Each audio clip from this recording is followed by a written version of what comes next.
Now, we're going to watch the Long Shot GG, bro, produced by Genome, okay, and their crew. So we'll not be having own individual POVs. There will be no armor checks, all that good stuff. That stuff happens for EMEA and North America. We have a more casual style of watch parties, bro, for APAC South and APAC North, just because the main broadcast production is so fucking good and it's so goddamn fun to watch. So I like watching those a lot more. And also sometimes like the streams for APAC South, the internet's not great. So it's tough to like, the quality's not great, et cetera, et cetera. But we're going to be locking it in, bro, for Long Shot tonight. And we'll go from there. We have 6 games today with groups A versus B. The 20 teams that we're going to be watching here for A versus B are going to be Akuma, Ash, Bear Claw Gaming, a lot of teams that I am genuinely not familiar with. Now, one thing you have to remember too before we even talk about these teams, bro, when it comes to APAC South, okay, for APAC South, bro, a lot of these squads, right, are going to have a time to shine. They now have DZ gone, so Zero and the boys are now gone, which is one of the best teams in the world and also in that region. And now they have Moist gone as well. So there's another 2 top teams, bro, out of that region, bro, going to North America, which allows for these teams to have more spots to get, because those guys were guaranteed 2 spots every single ALGS for APAC South qualification to land. Now, also, APAC South, with those 2 top teams leaving, okay, they still have 8 spots for qualifying for LAN. So that opens up a whole new room of opportunity for these squads to show up, show out, and get to the main stage, bro, to actually make a name for themselves, which I think is so fucking sick. So I have a feeling this split, we're going to see tons of names we don't know do very, very well. We're going to see common teams like Legends Gaming, which is ex-Blackhand, the team we were just watching the video about, and Dreamfire do well, and Boogie Borders, obviously. But I think we're going to see definitely some very interesting names and interesting teams coming out of APAC South this year for sure, which I think is a W. I do think that APAC South lost their 2 biggest powerhouses, which is not great for them when it comes to getting their land spots for Split 2. But at the end of the day, it allows for more room opportunity for growth and showcasing new talent in the APAC South region. So we have Divine, Godhand, Keep Going, Legends Gaming, which was former Blackhand, the 3rd place team at LAN, Lightning Unicorn. What is that fucking logo? That logo is crazy. Okay, I love it. Overlooked Entertainment, Serenity, AGL, who we're familiar with too. APAC South Hub, what up, big dog? Boogie Borders, DNZ, Dreamfire. Okay, I can't even pronounce that name because I don't want to butcher it. I feel disrespectful. I butcher it. Kakoi? My bad if I mispronounce it. Love you. Kill Devil, No Credit, Outside, SWQ, and WM Firebird are the 20 teams competing tonight. So we have Dreamfire, a team we're familiar with. Boogie Borders, if you watched last year, you're also familiar with them. AGL, also, if you watched last year, you're very familiar with them as well. Legends Gaming, which is ex-Blackhand, which we're all familiar with, no matter what the fuck region you watch, mostly, okay? Here's my thing. We have not really had time to watch APAC South or APAC North. The times they scrim are extremely hard for me to watch. It's pretty much borderline impossible to know where everyone goes, where the contests are, etc., which is another reason we watch the main broadcast. We watch the main broadcast, bro. We get more information about these players and these squads because Genome is a fucking genius. He just lets us know a bunch of intel about APAC South players that we have no idea about, and we will find out through the main broadcast, which I fucking love. Again, there are more regions than North America! So it is important to showcase talent across the world. And no, TSM is not playing! Shut the fuck up!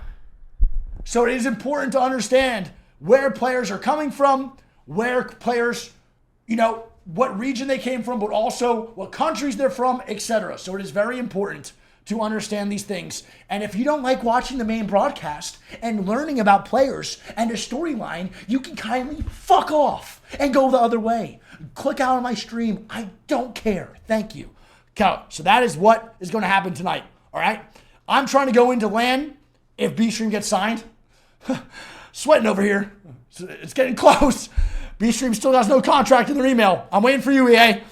I'm still trying to, if we go to LAN, I'm trying to know every player and what they're doing, bro. So it's very important for me to understand this. Now, my top 3 teams tonight, all right, are going to be, I think, a little generic. Obviously, not very familiar with everyone playing tonight. So I'm probably going to go with Legends Gaming, which is ex-Blackhand in first place tonight. I'm going to go Dreamfire in second. Actually, scratch that. I'm going Dreamfire first. I think Dreamfire is going to do better in ALGS for APAC South than Blackhand, just because of the pure aggression that Dreamfire has is going to be very overwhelming for the majority of these teams that are not used to facing, okay? Used to facing such high skill levels. So I will definitely say, for sure, Dreamfire goes first. I think Blackhand's going to get second, and I'm going to go Boogie Borders in third. My fourth pick, I'm going to go with Lightning Unicorn. I don't know a single player on Lightning Unicorn, but that logo is fucking fire. So I'm going to go Lightning Unicorn in fourth place for my top 4 tonight. That's my honorary pick, just because the logo is absolutely fucking sick. So that's my guess tonight. We'll see what's going on. Ash Esports, who is that APAC South Hub? Ziabita, Hoka, and Yase. I actually not familiar at all. So who do you guys think, chat? Who's your top 1 tonight, bro? Who do you think wins tonight out of these 20 teams? Bro is a little jittery. Bro, I'm able to stand, and I got ADHD. Bro, this is great for me. Hey, Christmas is over, Home Slice. Listen, bro, don't disrespect my tree or you get banned real quick in your APAC South Hub. All right? The tree's staying. The DF? Yeah, I think DF's going to take first today, too. I think it's very obvious first. Now, Akuma. Okay. We got a little Akuma stand in the chat. Fuck with that. Did you see those new MSI monitors that can show enemies behind the wall? Yes. Those monitors literally have built-in cheats for it. It is so fucking stupid. It's unbelievable. I saw that on Twitter today. Now, again, this is for APAC South tonight. This is the official kickoff for ALGS Year 4. This is not the only matches we'll be watching this weekend. We go to tomorrow for APAC North. Tomorrow, Groups A versus B play tomorrow at 7 p.m. PST for APAC North. We have 6 games for tomorrow. And then on Sunday, we have 10 a.m. PST, which is going to be EMEA playing at that time. And then on Sunday again, right after EMEA, we have North America ALGS, Groups A versus B at 3 p.m. PST. So those are what we're going to be watching this weekend. That is the kickoff for ALGS. We are locked and fucking loaded. We are finally back. Year 4 is here. The wait is no longer. Now, let me pull up Longshot GG real quick, man. Make sure they get the main broadcast going. I don't want to miss this too. Just in case they start a little bit early. Is it Longshot GG? Oh, Longshot's already live. Oh shit. Oh, they got everything. Look how good this graphic is. Look how good this is. This is fucking awesome. Here we go, baby. Looks like we are into our first game here on Storm Point. Yes! And this is something that I've been waiting to see for a while is Yeah, I've noticed in scrims as well is this new tactic of people trying to steal tridents from each other. I mean, it's not completely new, but around certain parts of the map, I haven't seen as much down towards Cenote Caves like we saw just there. Interestingly, AGL didn't actually go for the contest this time. And when I say contest, I mean contesting for that particular trident. I don't mean, contesting a POI overall, because the rest of Legends Gaming are landing up at Cedo Station, but strafing, obviously, a team who wants that quick rotation, Dax, are going to use that to their advantage. I mean, something that they did all the way back in champs anyway, and now DNZ having to deal with the contest that we have been expecting. We have Keep Going Gaming on the other side.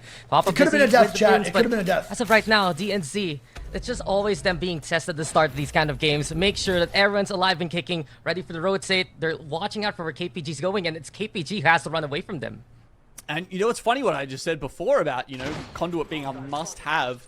Apparently DNZ are so confident in not only their playstyle, but this contest. And, as Lace said, they have been absolutely... Chat, for APAC South and APAC North, yet again, I will be watching the main broadcast. If you don't like the fucking casters, then leave the stream. These people put on a fucking phenomenal show. They work way too hard, bro, for me just to pull up POVs.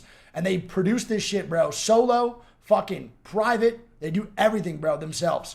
And these casters know more about APAC South than we know about any fucking player in this region. So, will this help us understand and learn about these players? Yes. I do not give a fuck about only North America. I give a fuck about every player from every region, and that is why I come here to learn. I don't watch this fucking main broadcast, bro, to be lazy because I don't want to talk. It's because I want to learn about players and learn about where people are landing, where people are fucking fighting, how people rotate, what characters they play. And this helps me understand that for when I go to LAN, if it does happen. Year 4 still not signed yet, by the way. then I know about way more. So I'm going to watch this main broadcast. I'm going to do the same tomorrow for APAC North. And then for EMEA in North America, I will do the multi-stream. That is it. So if you don't want to listen to these big casters, totally cool, get off the stream. But for EMEA in North America, I will be doing the multi-stream on teamstream.gg like I normally do for watch parties. But for APAC North and APAC South, I watch the main broadcast. Thank you. And then popped an evac to head in, and Ash have actually given them that respect and then guessed off the first ring and gone the wrong way down to Barometer. Very interesting division. Ooh, okay, wait, let's check this. Let's see how many horizons, bro. 1, 2, 3, 4, 5, 6, 7, 8. 9 horizons out of 20. How many conduits? 1, 2, 3, 4, 5, 6, 7 conduits out of 20. Holy fuck, this is way more spread out than I thought it was going to be. And then for Watson, 1, 2, 3, 4, 5, 6, 7, 8, 9 Watsons, bro. 9 Watsons, then how many banks? 1, 2, 3, 4, 5, 6, 7, 8, 9, 10, 11, 12, 13, 14, 15, 16, 17, 18. Oh, Bangalore is almost every single one, bro. Possibly going to make Kill Devil as well think that, because Kill Devil do not have ring info. That is hilarious, bro. So, yeah, they it's 10 Watsons. It's a Barra ring. We're just seeing, you know, Ash pull up. That means we're in the right place. Sometimes you have to play, you have to that bang nerf needs to come through immediately. Information off other teams when you're not in the nice right shots, place. good knock too. Oh, that's 19 bangs, 10 place, Watsons. and looks like they're in the wrong place at the wrong time as well, Dax. And they're in trouble. Ash already on the hunt. Soyo as well as Yasif bring a little bit of damage. Boogie Board is coming in. Oh, he's gonna go in there. It's dangerous. And Boogie Board is, as you mentioned, ready to go for the third party. But it's already a 1-for-1 for time being. Ash Esports gonna be in trouble. Eventually, Kill Devil will be eliminated. But can Soyo get the hell out? Yasif trying to go for a bit of a shield bat reset. For the time being, they're in cover, but for how long? Roll the Cutter also the call. Boogie Barders are on the hunt. Ash Esports, they're so low now. They need a bit of a reset here, Genome. Yeah, Fussy's on the chase. He does manage to take down Yase, and you can see Boogie Borders in that perfect third-party position come in at just the right time to start picking up some That's a great third party by Boogie Borders, bro. Really good job. And Soyo has managed to get away. So a single member just limping away after that fight. They have actually noticed him. Can he get to the gravity cannon? Doesn't actually go for that. He's going to go somewhere else. And I mean, at least you're the bang, right? You got double time. You got smokes to try and help you. So Ash, one guy gets away. That's tough. And make a break. It's a very early fight, bro, for a third party over Barometer. Let's not forget, with Conduit being part of the meta. Did Boogie Borders come over here with the crafter and just end up third partying for free? Banners and Ash Esports, if they can. I wonder if they also knew player, right? that fight was going to happen to them later on. No matter what. Just goes to show also. Boogie Borders, their veteran prowess. There's a lot of hype for this roster, and it's just about them building chemistry throughout the split to become even better. Exactly. I mean, we know all three of these players has what it takes, right? I mean, Fussy, you know, obviously top 7 at LAN. I mean, I think they just guessed the zone wrong, bro. I think they think it's a Barometer zone. Controllers in the region, so and it's going all the way to Cascades. I have to say, that's tough, man. Another that's one so that tough. I'm excited to see how they do this year. Johnny, thanks for the prime, man. Welcome to Nation Next Week. I felt like they were definitely coming on the up last year, right? You know, Limo I think was showing he definitely had. There it is. 95% Bangalore, 50% Watson, 45% Horizon, 40% Cat. Year 4. Conduit is only 35%. Lightning Unicorn. That is so much different roster. I do believe than North America, bro, other than the Bangalore, obviously. That's fucking insane. As well.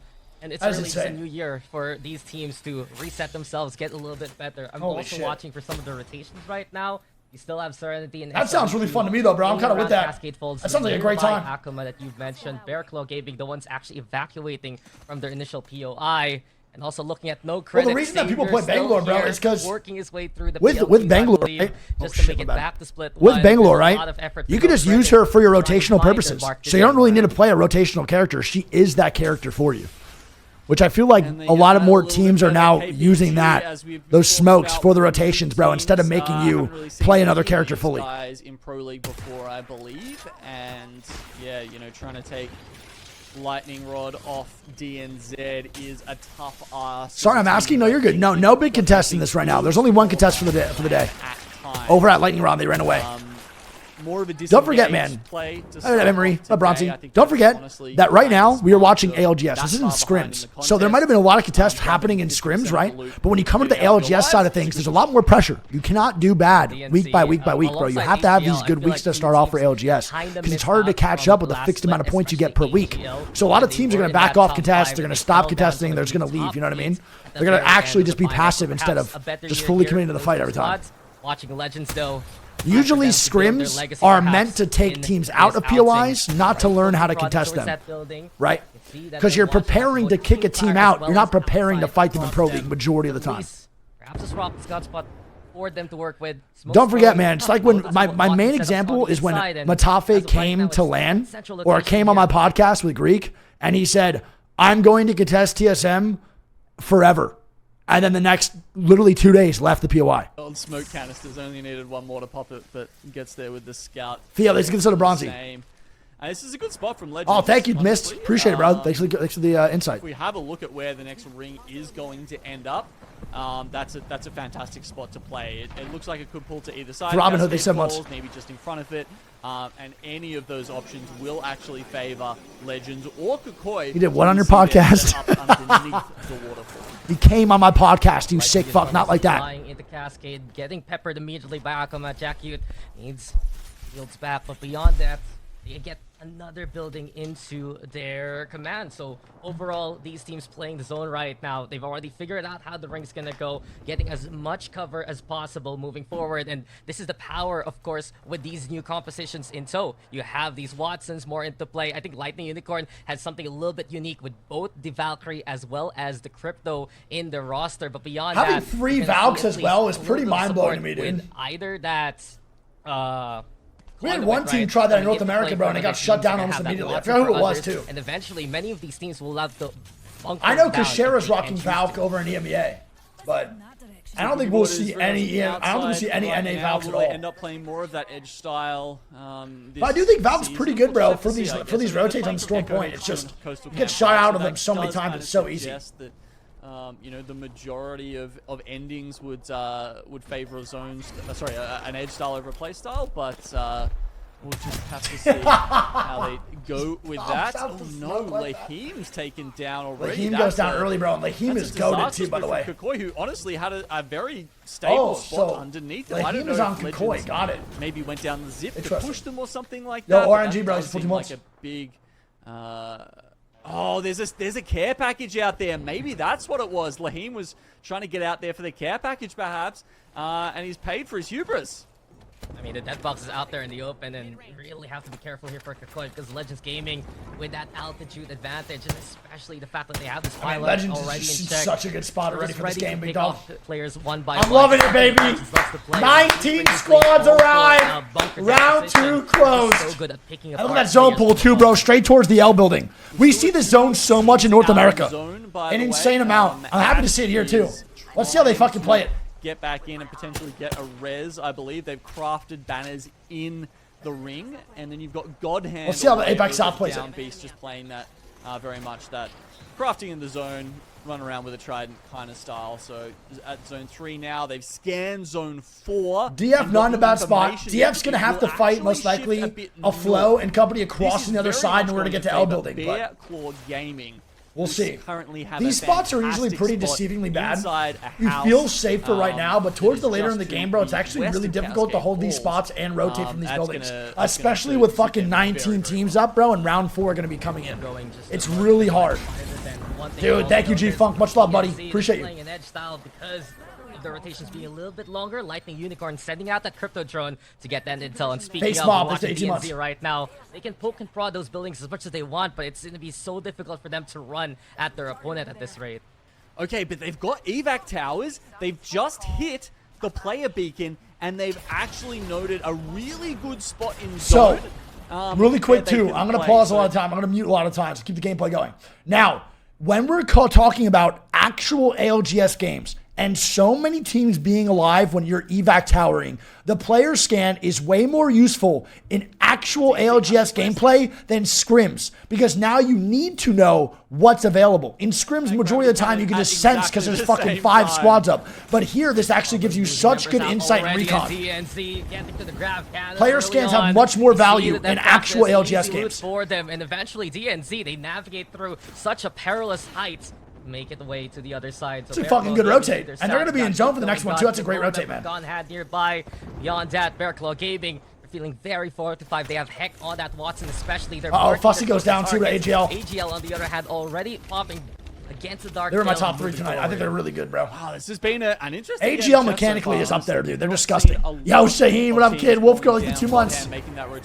Much love, and Perkins in the prime. Shaheen, love you, dude. Alive, but the other 2 teammates, I don't think will get res anytime soon. But yeah, apart from that, honestly, it's been pretty chill. But now we're gonna start. No credit eliminated. Off with no credit being one of the first teams going to lab.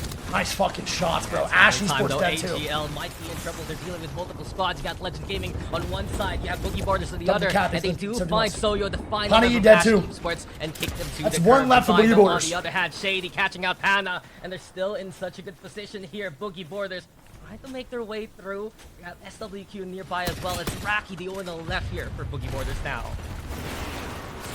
Dreamfire, they're trying to hold out War Monster Firebird, one of our newly qualified teams. They gotta move in, bro, for this next zone.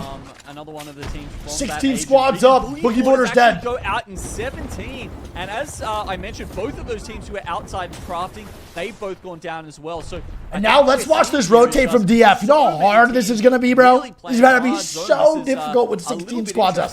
As far as APAC South goes, a more conservative style than we've seen in recent times. Maybe it's just the zone, maybe it's because fucking it's such a smoke launcher zone. knock. But this really is favoring those teams who've gotten good positions early. Again, Bearclaw Gaming, maybe even KPG up to the north in probably. I'll turn off the alerts for right now. No big deal. Got you. Alerts are off. Evolution of the Rage and Dreamfire, though, on the other hand. I'll change the location for tomorrow. Trying to find a decent opening here, but already you have 3 MC getting one. Does get down along the way. Fire goes down. Their courtesy goes down. Wingman. 3 MC. There we go. The Wingman. And that's that rotation route. It's gonna be so difficult, man. Hands and outside, going now to their namesake, going out to the outside to find a way through. Yeah, well, their building's very. And there's that DF fight, dude. Impossible. Literally impossible. 16 squads, baby! Inside and then try and hold out these other Woo! teams and War Monster Firebird from there. You can see they're actually pushing up in and around. That's no digis at all. Either run for all these smokes. Honestly, they need to get back inside their building. That's a fucking phenomenal play, bro, to get on height. If gets caught outside and they die, that will be giving up some serious placement points. I mean, they have the pylon on the inside. There is a window that they can peek in and out of, and that's exactly. And Bearclaw's inside with a Watson, which is huge. And the rest of nice holding AGL as well as outside. Legends Gaming dead. Easy Flashing Company. X Blackhand dead. Effectively, Bearclaw. You mentioned the Genome, they just need to stay in, make sure the other 2 squads fight against each other as they still have prime location so far, and you can see Dreamfire dead too, like I said, man, that rotation is impossible. Trying to break down that pylon already, Dreamfire's gone. DNZ's rotate is still paying off, they're still alive. Yeah, so many teams. We see one the Gravity Cannon as well. This is DNZ versus Divine here. A 2v2 at the moment. Shady and Papa both very, very low as Pricey tries to get the bat off and clutch this one out for his team. He needs to buy some time now. Shady does get the bat off. It's a 2v1. Joker, can he play from behind this? Looks for a swap. He's only got these shields to play behind. They're taking wingman fire from up on a high. Catch Curse isn't real, bro. Please, please. A very tough fight for both. Catch Curse not real, bro. Please. Yeah, but while this happens, Divine trying to go for the reset. Also, DNC now. It's not real. It's not real. Joker having a shield wall in front of him. Gets stunned up along the way, and now he's taking too much damage. Low HP gets the. Oh, it's not a curse. It's skill issue. Skill issue. Divine, they even bring Rayor back to life, so for the time being, they need the whole gear. There's so much loot, bro, and 12 seconds on the rotate. He's going for it. What is going on? Heading to their location. Taco is gone. Divine's in trouble, and perhaps they will be Divine dead. What is happening, bro? 7 squads. Holy fuck! I mean, Shady had the gold knock to res. There, oh but even that, god! It is a fucking shit show over on that cannon, baby! Absolutely no chance Divine were getting out. It didn't even matter, bro, if DNZ won that first fight. There were 3 more teams coming in. It's a total graveyard over here, brother. It is a fucking graveyard. Now I'm really looking at Lightning Unicorn on the eastern side of this. You're in a good spot. We've got 3 teams taking up position in the sort of God spot building. As we said, Bear Claw Gaming still on the inside. AGL have taken over the roof. KPG survives something by surprise. There we go. Outside, they did lose. I'm still world to live this. But they've still got 2 Another alive. really difficult rotate with so many squads up, man. Keep going Gaming now in trouble. You did go for that push towards Gravity Cannon. One still standing. Godhand's gone. And Akuma might be next here for potential top 6 spots. GG's. There you go. Akuma. Lightning Unicorn! The only one with Lightning Unicorn, baby! Lightning Unicorn. You mentioned Gino. Come on! Time. They have that Crypto. They have that Valkyrie, and they can actually Crypto Valk Watson and wait for the skirmish in the house. Crypto Valk Watson. Are you fucking kidding? Mostly placement points at this point for Top 5. That is the absolute 5, baby. That's an absolute 5. That's pretty solid. And then there's a solo from KPG. So AGL up top, bro, is going to be Conduit, Horizon, Bang. You got the 3 teams on the house. Lightning Unicorn is Crypto, Watson, Valk. And Bear Claw inside is Bang, Blood, Watson. When it comes to straight firepower, those boys at Lightning Unicorn, bro, have to go huge by themselves. Their character's not going to help them out here too much. The teams in the building might be okay. I think the ones on top, which is AGL, they're going to really have to try and make sure they clear out their angles against KPG and LU. And they can effectively take. I mean, the zone's not off. What is AGL doing? Ooh, reposition on the other side. And AGL will reposition and force Bible away. AGL on the hunt, though. They see the smoke right in front of them. They've already cracked the arbor. And they get the kill. Nice job. Along the way. That's a very interesting reposition here. Outside instead, having their own scuffle here. Apple trying to bring the action back. And look at outside, go on the inside. A little bit of circumvention here from the Bear Claw Gaming squad. Wingman shots ring again. Sap the Coal Hide is already down. And there we go. Outside dead, bro. Bear Claw's only a 2-man. Wait, it's 3v3v2 here, man. Lightning Unicorn can win. Lightning Unicorn can actually win this. What a reposition by AGL, bro, to go across on that fucking rock. It needs to. AGL lost 1 to that They're Nemesis, dying but the other to the left side. Jackie and QQ have a chance here. No, only QQ left alive. They're struggling to keep. It's only a duel inside. It's still winnable. Similarly, down to 2. Here we go. 1v2. AGL's gone to Lightning Unicorn. Can they hold on? Bear Claw, they found prime real estate early into the game. Will it pay dividends? This 2 versus 2 action. Oh my god, and Bear Claw Gaming gets first place. Gets the win. And this is holy exactly what we're shit, about here, dude. Genome, the evolution of APAC S in one GG's, map alone. Man. What a phenomenal first game. Already getting their just. What a phenomenal first game. Incredible zone spotting. Oh my gosh, bro. ALGS is back. That was a fantastic one. Win. I mean, a lot of teams, we saw, you know, Legends Gaming, Kokoi, they were all clustering down near the waterfall lace. And then at that point, the zone shifted north. That caught a lot of great job. Guard, but not Bear Claw. Now, let me tell you right now, bro. I did not expect at all in any way for that fucking cannon to just get absolutely fed face on. But my God, did it work. That was fantastic. Great job. Now, we can see the overall scores here, too, on Battlefy. We'll go through that ourselves. We don't need the broadcast to do that. We can do that ourselves. Easy enough. Unless their updates are not going to happen yet. It's taking a long time for Battlefy. Oh, that's North America. That's why. All right, well, here we go. Going into game number 2. We have Bear Claw Gaming in first place. Wait. Let me zoom in a little more. Bear Claw Gaming, first place, 18 kills. Or first place, 18 points with 6 kills. Lightning Unicorn ties them for first, though, with 18 points as well. Second place, 9 kills.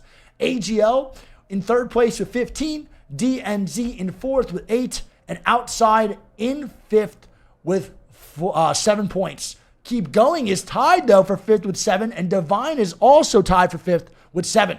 So 18, 18, 15, 8, 7, 7, 7 is a fucking hell of a scoreboard, bro, for game number 1. Holy shit. Let's lock it the hell in, dude. I'm so excited. This is awesome. Thank you there, Lace, as we are getting into game number 2. Yet again, I am joined with the great Genome, as per usual. And Genome, we saw a while ago. Okay, sure. All of these... One team is actually just a duo the whole time. Isn't that Serenity? Serenity's a Was duo there a duo last game? Or is it just this game? No, that someone there was. Oh, okay. Because I see a duo in here. I didn't notice that in the first game. Serenity's just a duo the whole time. They're like a really good team too. That's tough. Yeah, same thing. Fuck, dude. See if that's you know, a shift in the playstyle of the Matty ring top, overall, or if it was just precipitated by the fact that we had a very central ring that, you know, allowed a lot of team space in rings 2 and 3. Oh no, it's a horrible drop, bro. Not only that, I think Lightning Unicorn proving just a few of these shifts early on. They got that devastated post call early on today, and they made it work, at least make it to top 2. But yet again, we watched the contest occur. Keep Going Gaming versus DNZ. Round 2 fight a while ago. Both Serenity had a passport issue? Especially Keep Going Gaming. DNZ though. Bro, apparently Serenity had a passport issue. They couldn't get back in time to play. En route towards Keep Going Gaming. What team is that? Like this who's time on around, that Gino, team? these two teams will you know? clash.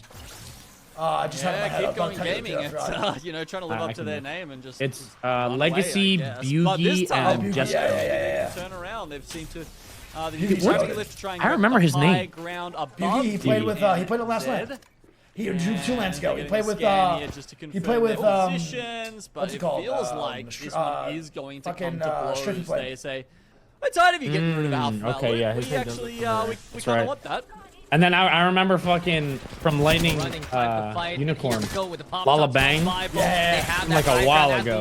Oh no, KPG! Going onto the inside, they lose one along the way, so 1 for 1 for the time being. But Keep Going Gaming, they have the firepower to fight. It's all SDKH though to try and hold Papa with a sliver of HP. The shield wall yet again not enough. And DNZ goes down early, baby. First fucking team gone. Even the Mozam coming out there, but it almost. GG's, bro. Well played. The clutch up with it, but this time it's. The hell is going on over here? Look, you know, is the zone ending here? They contest it. Results too much because what happens on game day?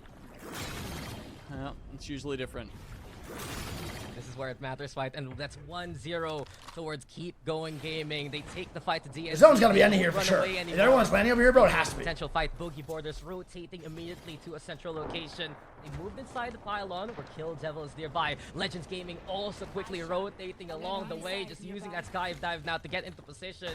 And as it stands, this can be a big clash between Titans. Boogie Borders on one side, Legend Gaming's on the other. They're just Nemesis Volt is an interesting loadout too.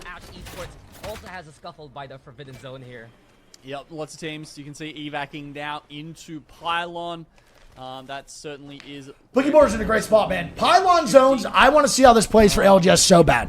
In scrims, they tend to actually have tons of teams alive, bro, in these Pylon zones. And it's usually pretty fucking valid to watch and play.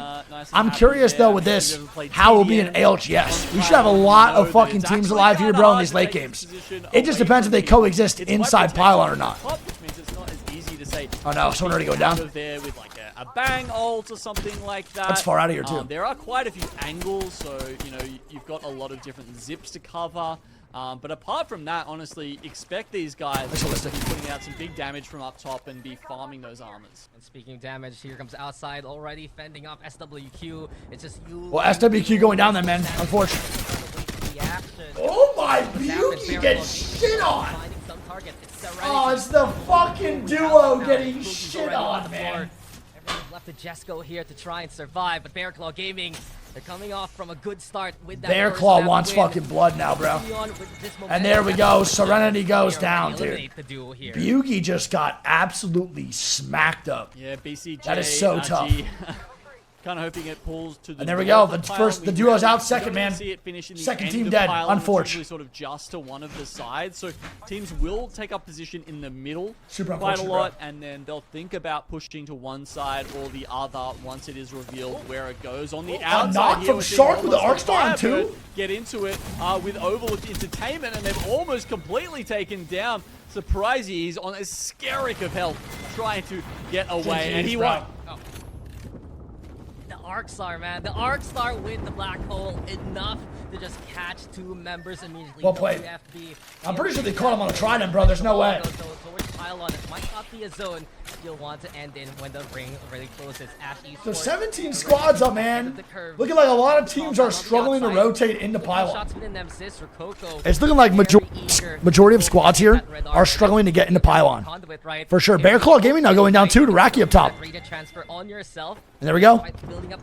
Root and A eliminated. Raki also finding one more. That's Root and A gone, and Boogie Borders. That's tough. There.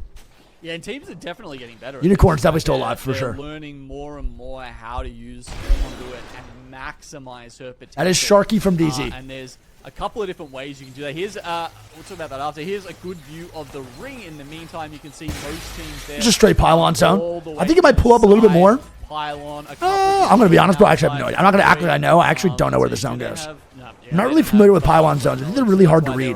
We have zones that end here, which might end over here on this right side. We just have zones that pull over here too to the left that can go there as well. I think it might end right here. That's what I think, around this area. We'll see. The pylon zones for me are one of those zones that if I was an IGL, bro, I'd just be like, get the fucking pylon and we'll play from there. I have no idea where to go. That they get God's spot. Backing on the pull basically and Kill Devil for the time being. They're the ones in control. We've seen it in New Storm Point. If you land on a certain POI with a bit of altitude. A lot of teams are really struggling to get into pylon though, which it makes sense. Majority of teams now are in pylon, so flying into that, you're going to get shot at for sure. Oh! Yet again, build a bit of that armor. But you've noticed something, Gina. What is it? Yeah, I was just looking around the map, and War Monster Firebird, they saw AGL in a Trident and just absolutely blitzed them. You can see QQ actually full died from that, and AGL's Jackie and XX just got away. Oh, what the fuck was that? For these teams to try and go for the full ascent yet again, classic APAC and Boogie Borders. What the fuck was that? We feel like that's Bear Claw Gaming against them on the other side. And speaking of, outside also, inside now, same kind of length of Boogie Borders. There's a lot of sharing here on Pylon, just keeping one spot of this whole circle to themselves. Sharing is caring. It seems like that's the idea with the new Watson Pylon bug. At least that was insanity, bro. We're focused on Pylon, the POI this map. Bro, that was grotesque. Like actually, we'll be shifting a little absolutely bit more gross south, at least to start with. So that means teams like Dreamfire, who are just sort of lurking. I can't believe what I just watched. That was actually disgusting. No credit, are going to be in a good position. Ash, they're kind of split holding these couple of buildings. Tell the boy Fussy, bro. You're shooting. They will be okay for the next ring, but then they're going to have to start thinking about their next moves. It's gonna be a little difficult. No curveball, no changeup, just pure fucking gas. You're so right. For the time being, that was just fucking heat. They had a good position a while ago, but they just couldn't actually get. Remember that chicken I didn't want to eat it for? Now those straight from Flame, looking on around the outside. Player King, get that pilot back immediately. I mean, that's so bad. I can't do it. As it stands, Legends Gaming just happy to play into the zone. I can't do it. Saw a little bit it's so bad. Inland. Then move to the next location, ready with that Watson Island yet again. I can't. It's such a bad fucking pizza chicken. It's unreal. So gross. Legends just looking on here, as we said. Fussy's on controller, correct, yes. South, this kind of building and that kind of position. All right, we got 17 squads up. When we get a map view, bro, we'll see where the zone's actually going here, too. Looks like they've lost. And look at that. Lightning Unicorn, bro, rotating on the... Where are they at? They're still in Pylon, bro. They're in a good spot for this endgame. I think Lightning Unicorn might be another top 5. Scouting around on them, I'm not sure they've actually got any evac towers left, unless it's on the Crypto, who's currently in his drone. Could be a little bit tough for them to make that one, whereas we've actually got 3 evac towers on the side of Ash Esports, so if need be, they've certainly got some reposition options. Yeah, and the evac towers has just been such a good addition to the game. You don't need the Valkyrie anymore. The reposition if need be. You can actually just have that in your inventory. Let's go, Grave. W. Only a 2-man. All right, so SWQ is right next to the Watson team and the Crypto team. So the Crypto Watson squad could scope this out, see it's a duo, bro, and actually get aggressive on them and wipe.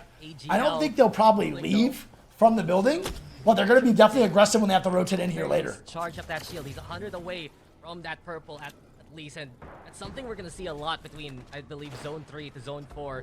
These teams still with the snipers, especially if they have a Conduit or a Watson. they're gonna happy to play that. Grave Soul is the 2-1. Look to build up those red shields as soon as possible. Yeah, I mean, there's still a decent amount of spots inside Pylon to go to. There's about 3 to 4 teams in the middle of Pylon right now, navigating the little fucking serpentine area, but it's still pretty decent to play. There's probably 2 to 4 more spots you can play inside Pylon. It's definitely not packed up yet, but it is 17 squads up, so you have to suggest there's probably about 17 at the time. Oh, though, it looks like it's with Boogie Boarders, and they've got the first hit onto the Lipana down. Raki is next on the list, but Raki holds his own, and he's found 2 for his troubles immediately. Godhand dead, bro. What is going on? Thanks for creating a new YouTube for Japanese fans. Look forward to your best explanations. Yamasao, love you, dude. What is going on with these sprays for APAC South right now, baby? They are shitting, farting everywhere. He's very happy to be on that legend once again, and they will, unfortunately, eliminate one of those. What is happening? Boogie Boarders is just feeling themselves right now, bro. This is crazy. crazy. Going to be rage in the team comms right now. We do, of course, have our multi-view up and running. So if you guys want to hear some of that, feel free to pop over there. I'm sure one of our mods in chat can give you the link to the multi-view. Because, you know, they get set by God Hand, they repel it successfully, even after taking shout out long shot, bro. 1,500 viewers right now is fucking fantastic. About the follow-up third party, and we love to see it. There's only 2 of them. And SWQ is now rotating in, bro. I'm playing that tree early. The spot in scrims early is good. Let's see how it plays out in ALGS. On the outskirts now, at least a little bit of that top up still. You're on the southeast side of Pylon. Dreamfire looking around. That's a very good rotate by SWQ, though, man. The duo taking a God spot, though, is a little scary. WM Firebird, they're still bringing the action. Little scary. Going after those flying on the way. I do believe that's AGL and Catboy now moving forward into the Pylon area. And Catboy is next on the list. They're landing nearby in between Boogie Boarders and Bearclaw Gaming here. A bit of a reprieve, but apparently it's only good for one. Bastion, the only one still standing now. Kisses Lahim onto the floor. And there we go. From this point on, the hunt is on. And that's Boogie Boarders, the duo, bro, getting some more KP. Lahim dead. Unfortunately. Yeah, doing their best as a duo there. Just grab a couple of points. You saw all those evacs going on up over Jurassic. So many teams. Let's go, Lightning. I mean, let's go, baby. But none of the teams were game to scan it because there were so many other teams in the vicinity. They didn't feel safe, which is obviously rough because, you know, they're coming in off the evac. They could have 15 squads up round 3 better close, by the way. Had a diabolical ring shift from what we saw earlier. Not that many teams had scanned what the fourth ring was going, or the third ring was going to be, so the fourth one won't matter so much to them. But it's actually gone up towards Lightning Unicorn. So the first shoot went south, but then it's been a real switchback here. So this is actually really, really good. Here we go. Crypto ulti comes out. I love this play from Lightning Unicorn, man. This push needs to happen, though, with the crypto ulti. They are playing so separate from their ulti, bro. Yes. That long shot, but beyond that, Lightning Unicorn, they still need to deal with a bit of trouble. That is keep going gaming. Black hole into play yet nice again. To get knocked. Unicorn's taking a little bit of altitude now. From the rolling thunder as well. That was such a bad push from Lightning Unicorn, bro. They are so lucky they're getting helped out from other squads across Pylon, bro. That was such a uncoordinated push from LU. There's a clash, and there's a and there we go. But Lightning Unicorn, AGL dead, keep going dead. They still win that, bro, but only with the help. What the fuck is that?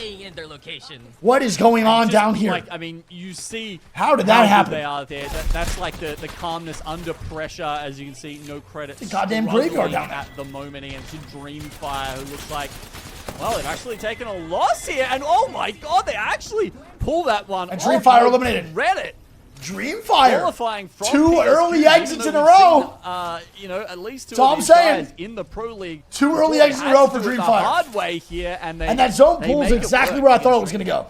Towards Lightning Unicorn, who's playing already pretty fucking good on their zone calls, man. I'm very impressed. We're watching out for Dreamfire for so very long. You already know the history between Savior as well as Nexus, incredible players from the SAA region. We got what, 1, 2, 3 duos, all full teams rest. Away from them.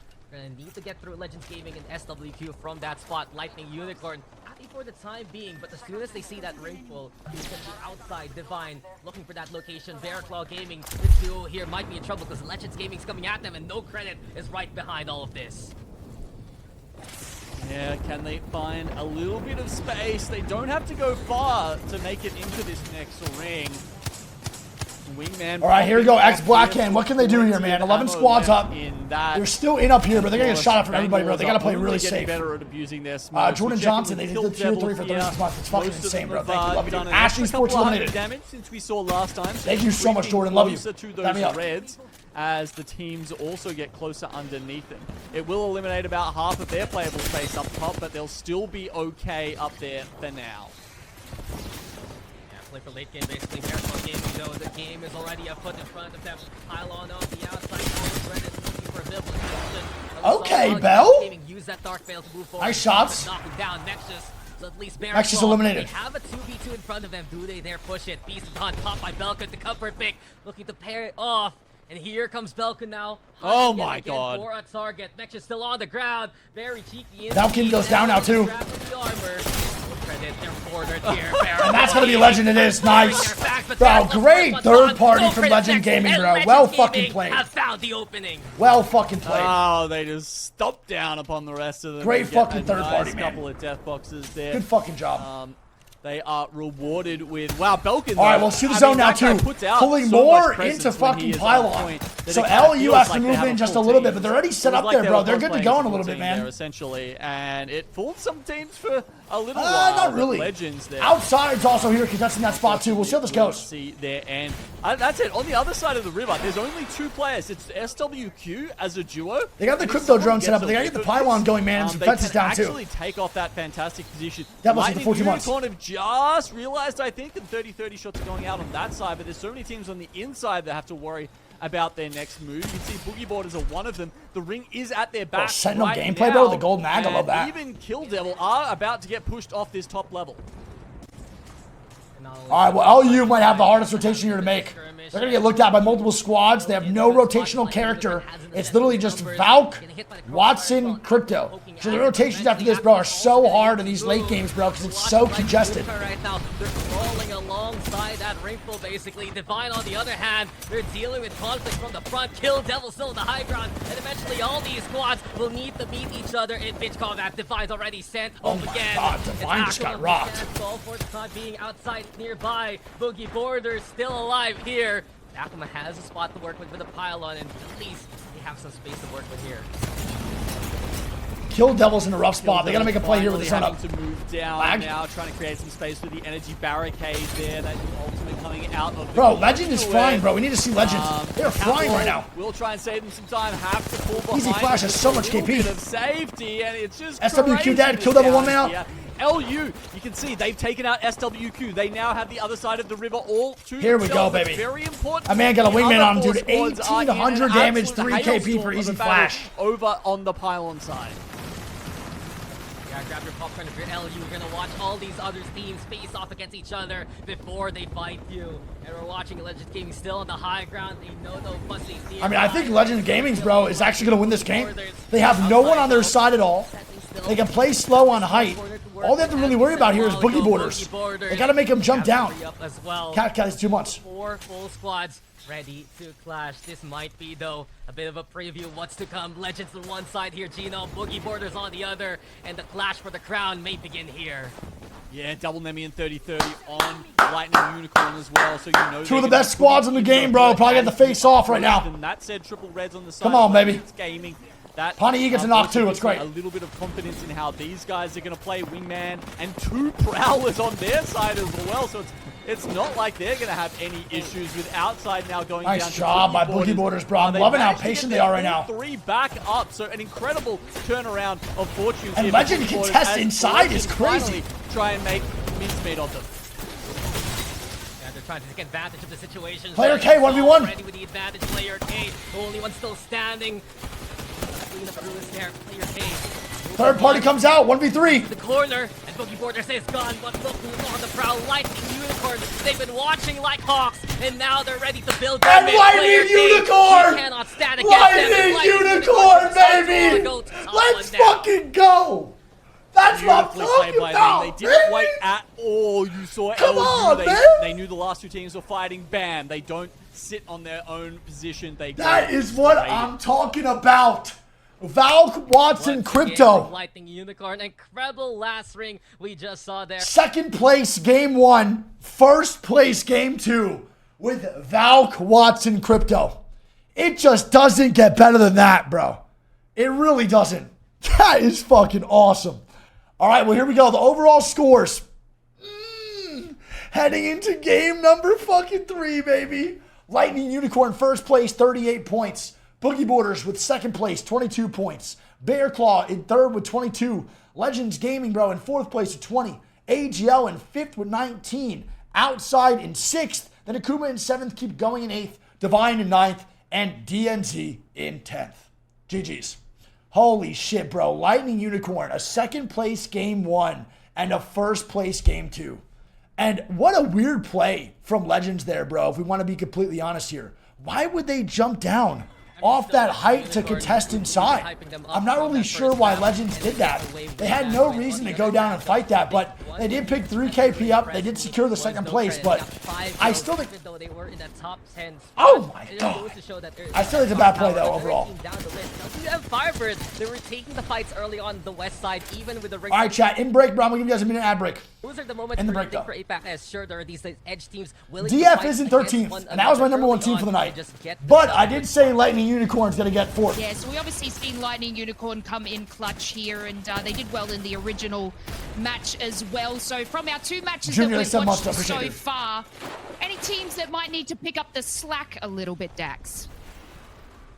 It does feel like Korean Fire is the one to watch out for. They're still playing a bit of that older style that we saw from them last year. It's the same. I think they ought to be a duo too. But I also think their catwall should have came out way earlier than that fight. That's the only issue. When player K went down and did that catwall, he was so late on the catwall. Watch here, you'll see. Way too late on the wall here, bro. To find that form that showed up back in finals, back in that first day of that group stage. I still love this moment though. DL, there's the prime. Good night, Theo, love you. Gaming on the other, and I'm very hyped up to see these kind of fights happen again and again in the upcoming weeks. Yes, it's exciting when you've got a couple of teams forming as a duo and being able to get back into the action. And unfortunately, you know, player K just couldn't hold on as that zone closed. But as we take a look at our match here, obviously we have Lightning Unicorn there placing first with... All right, let's see if there's any outliers here. Lightning Unicorn gets 8 kills. It's a great fucking game for them. Pretty even damage across the board, though. Easy Flash had 2,300. Pana Yi had 2,200, basically. Any crazy outliers? Not really right now. No one really snapped, I would say. Pretty even across the board. Overall, even damage. And there we go. Spot with 15 KP. They're tied up with Bear Claw Gaming. There with 22. Legends Gaming, a pretty even 10-10 so 38, well. 22, 2019 for top 5 to the 2. It's low-key a pretty top-heavy leaderboard, bro. I can't lie. AGL, 11 KP in 2 games, bro, you have 5 teams above 15 points. Talked about pretty them surprised about struggling that. on store point. They found a few more spots right now coming into this year compared to their a little bit more awkward drops back in being last year. North pad ending. It's going to probably pull out here, if I had to guess, towards the tip of this, right? Or it could be towards the nutsacks. We've also seen pulls come back and go towards this way. We'll see how this goes. But I'm guessing back there for sure. Is gone, or well, it's still there, but it's not in its sort of kind of broken vault potential that it used to have. So you're not seeing teams land there, which means Godhand get that all to themselves now. Exactly. So it's actually quite open. We're going to show the duo right now. Quite a boon for them, as well as outside, who are just rotating very quickly. They showed that duo, they're like, oh fuck, switch. We've had word that they are going to be a duo for all of today, which is a little bit sad, actually, because they had been performing reasonably well. Jesco, I would say, one of the best sort of up-and-coming, if you've got someone to try and keep your eye on as the next big thing. He could be it, honestly. Puts out some serious damages and is a very, very strong player that I'm keeping my eye on for sure. Akuma going to be flying in now towards the chokes. Will they take up position? They do have the ring knowledge. They have been beaten to the buildings in front of them by Overlooked Entertainment. True, Brand. That'd be fun as hell. Yeah, exactly. That Overlook already in position outside. Also in the 3R just in front of them. So Akuma will need to just rely on a single building in front of them, smoking their way through, get a little bit of a cover. On the other hand, Legends Gaming, see already Trident in, so ready to hyper rotate if ever. Legends Gaming Watching out also for anyone nearby. Bearclaw, Ash instead meeting each other nearby too. So everyone. Well, Olympus is just not a confrontation map rotation. But they're gonna be in map rotation by the lack of space they can use. Oh from my that point god! on. Okay, Bearclaw's already catching one target in front of him. Sheesh. Oh man, Belkin straight into Beast of the Hunt. This guy Ash is fucking not all 1 stopping HP. Jesus today. I'm trying to think. Actually, was he on that? I was so busy, like, you know, giving some love to Easy Flash there. You gotta watch out, man. They're still getting pushed from Belkin in them. Second and third, I'm not gonna lie. But I wouldn't be surprised if he was on that top 3 damage graphic. Easy. It's probably in the top 10. I think it was one from Lightning Unicorn and one from Boogie Borders. There were 2 people in that last game that did get 2k damage anyway. One being Easy Flash, of course. Who's not fighting? OW MFB with a win. They wanted to go for the hunt, but Ash Esports gets I take out Overlooked Entertainment. Where the fuck was that? That was the building across from Ash. So Ash low-key stumbles into one of the better spots in the game by getting fucking ran at and pushed out of their spot. That's hilarious, dude. Holy shit. That's crazy. Also, Belkin has red armor, by the way. I'll point that out, too. Going up further. Koi getting a little bit caught off guard here. Now the walls start to go up. They realize where the threat is coming from. It's behind, and Kisan actually hits a decent spray with the R301, but it's not necessarily enough here. Lahim and them are not giving up, bro. 2v2. For the time being. Leads to a 2v2. A lot of fucking energy being used, bro. Havoc's Nemesis is everything watching here. For Bearclaw, especially Belkin. He has red armor. Scan with the eyes of the All-Father. Behind them, Kill Devil also becoming a threat. So third party already nearby. Kakoido holding their own. Bro, what is up with APAC South mechanics right now? They are flying. And get the heck out of here instead, as Kill Devil is giving chase to them. What is going on? Belkin maybe 2. APAC South mechanics right now are absolutely fucking flying. This is insane. There. He's gonna have to hightail it there. He's actually running hammer points on the Mozambique, by the way. So you know, would have been cool to see that pop up in the fight, but maybe next time. Alright, well, Koi actually get a full reset too. So Belkin and them get super hyper aggressive in that choke. They get shit on, and they actually are forced all the way back out.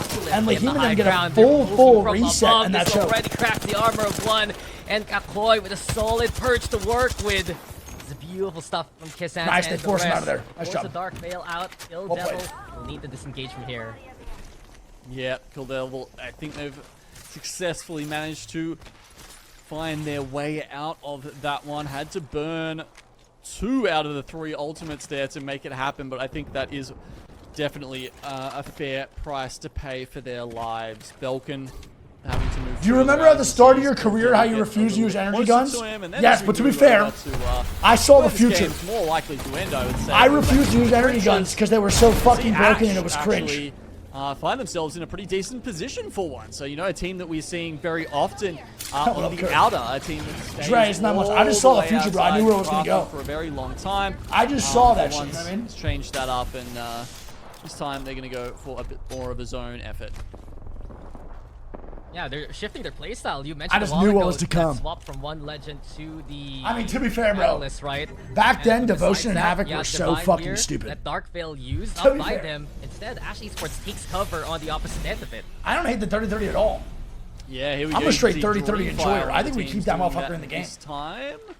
I hate energy weapons more than anything else. Today, you can see up the top there, the most picked composition was actually Conduit, Catalyst, and Bangalore, but there's a good spread, Dax. You know, it's not, that was, what was it, 20%? I never tired, but you think you can beat APAC South? Sometimes we've seen fucking see these players right now, bro, they're shitting all over me. Catalyst was meta, we saw up to 60%. These guys are fucking nuts right now. They're fucking all over me. One composition previously. So sitting at, you know, 20-15-15, that's actually I would say a very nice spread to have.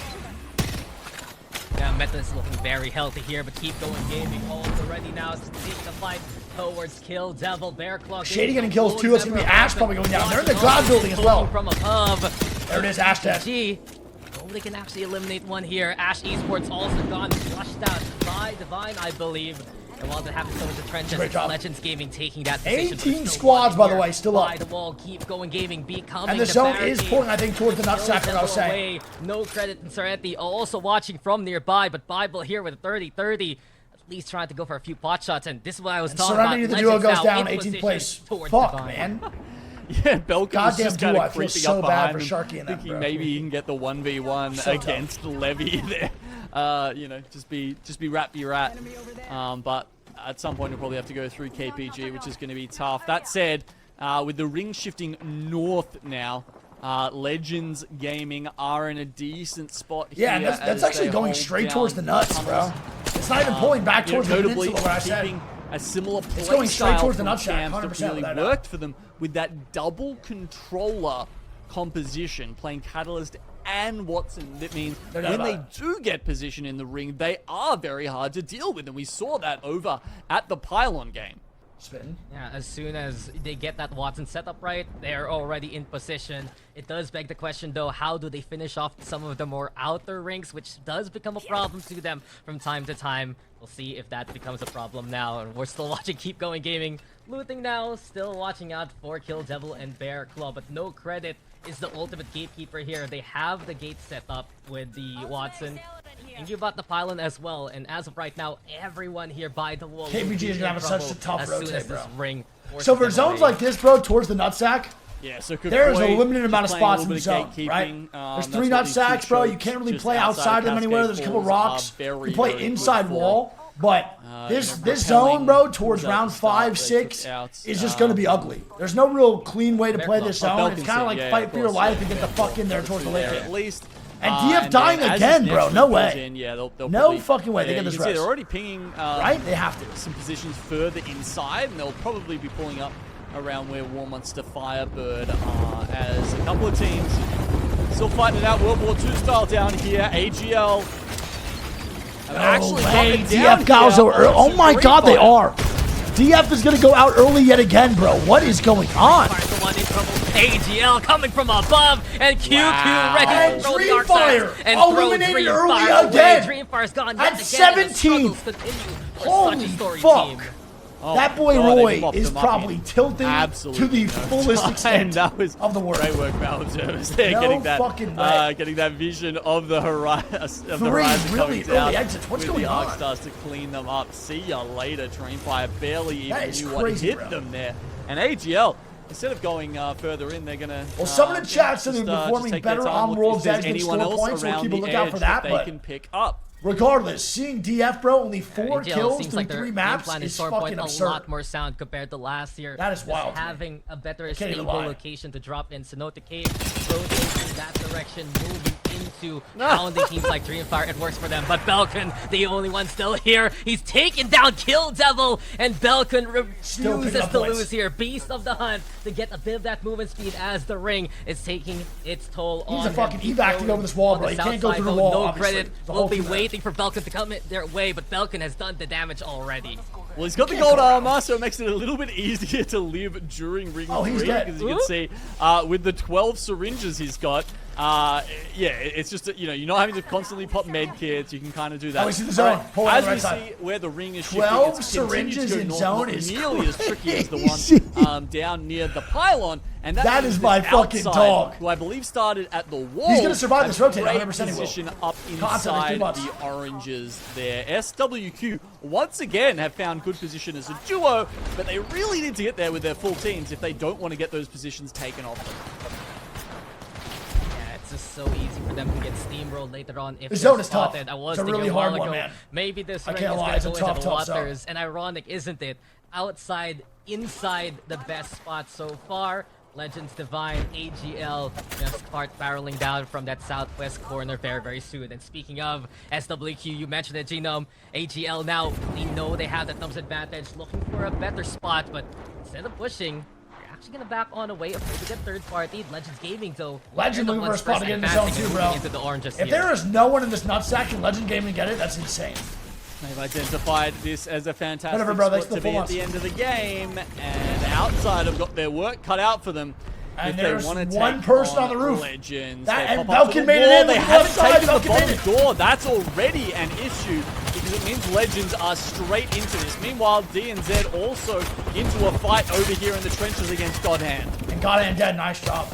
Godhand here will be felled, but right beside him, it's Divine ready to pounce on DNZ. Golden Papa getting their armor back though, and gives them a chance to reset. While this happens, AGL also nearby as Legends outside still have their scuffle within the next ring. Rolling Thunder is a go, and it's the signal for DNZ to get over to the opposite end of the trenches.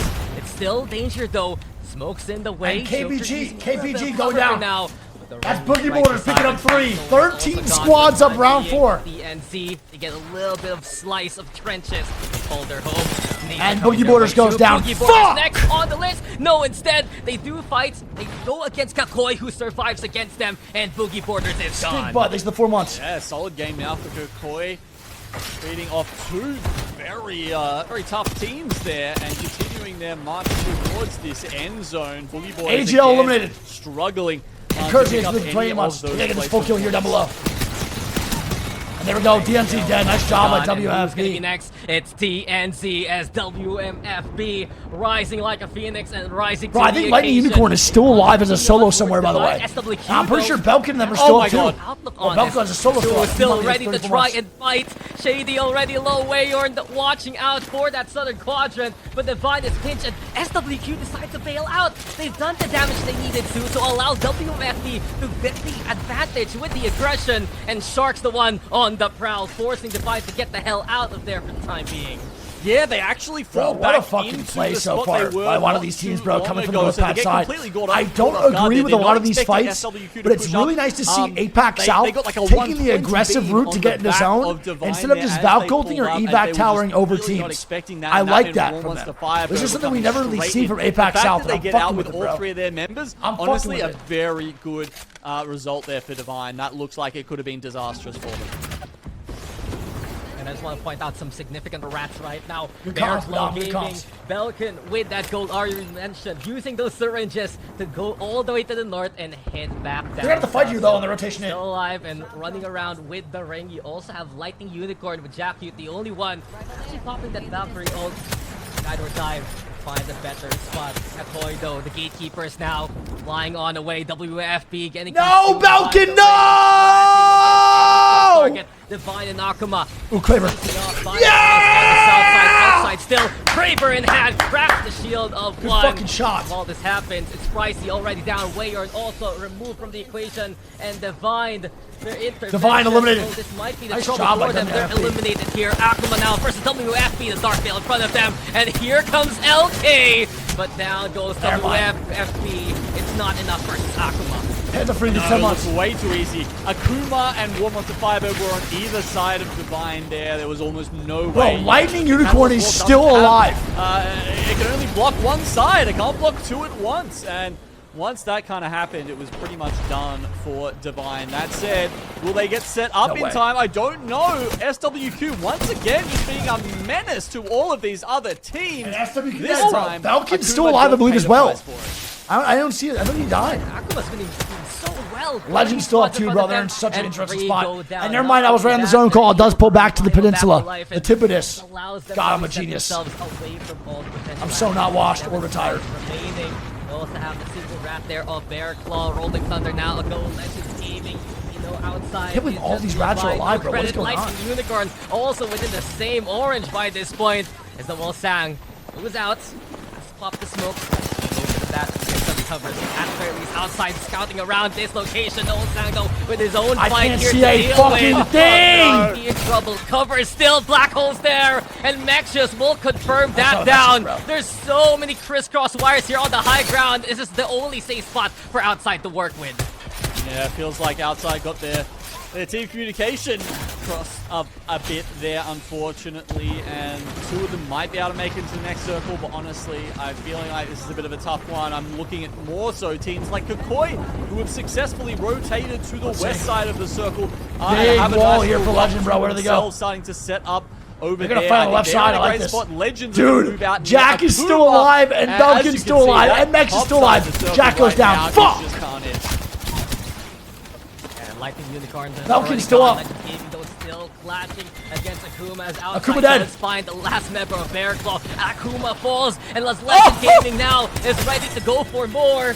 Dealing with any close contact, Kakoi tries to poke at the died to a grenade by himself. Down to the floor, and it's Kakoi still with a better spot. No credits gone to Legends Gaming. Will this be the end of this map's legacy as outside is on the outskirts poking with the and there it is, Legends goes down. It's not enough. Goodbye to Player K, goodbye to Easy Flash, and it's hello to Kakoi having the better spot. Outside's gonna be in trouble. Kakoi, they played ultimate gatekeeper all throughout this game, and they're ready to consume another target. It's victory for Kakoi at our last Stormfront map of the day. Well played. Oh, man. Lightning Unicorn in first with 41, so they maintain the first place. Legends Gaming in second with 32. Boogie Borders in third with 28. Bear Claw in fourth. Kakoi in fifth. Then AGL in sixth. Outside in seventh. Akuma in eighth. Divine in ninth. And no credit in 10th. GG's. So Lightning Unicorn, going into the second half, will still be in first place by 9 points. But that gap is closing a little bit with Legends Gaming kind of picking up some pace here, bro, real quick. All right, we got game 4 on the way here in a little bit, though, man. So much damage with that. What an interesting zone, too, man. Like, when you play these zones, there's not many safe spaces, right?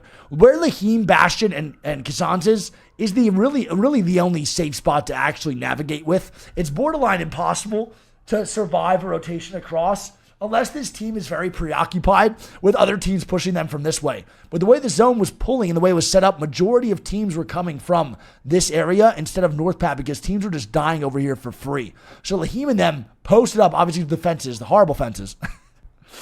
Reality situation is awful fences. But that was really good positioning for Lahim and them, bro. Well played. All right, let's see if there's any outliers for zones. Oholic, this is a good sub. Bro, DF going out with 0 kills. 1,000 damage that game. They have 4 kills through 3 games. I don't know what's going on. Outside had no kills and second place. Easy Flash with another 1,400 damage. Dude, he is so good. Another 1,400 damage game for Easy Flash, bro. Fucking insane. And Belkin popped off with 1,400 damage too. No other real outliers here at all I could see. Nice.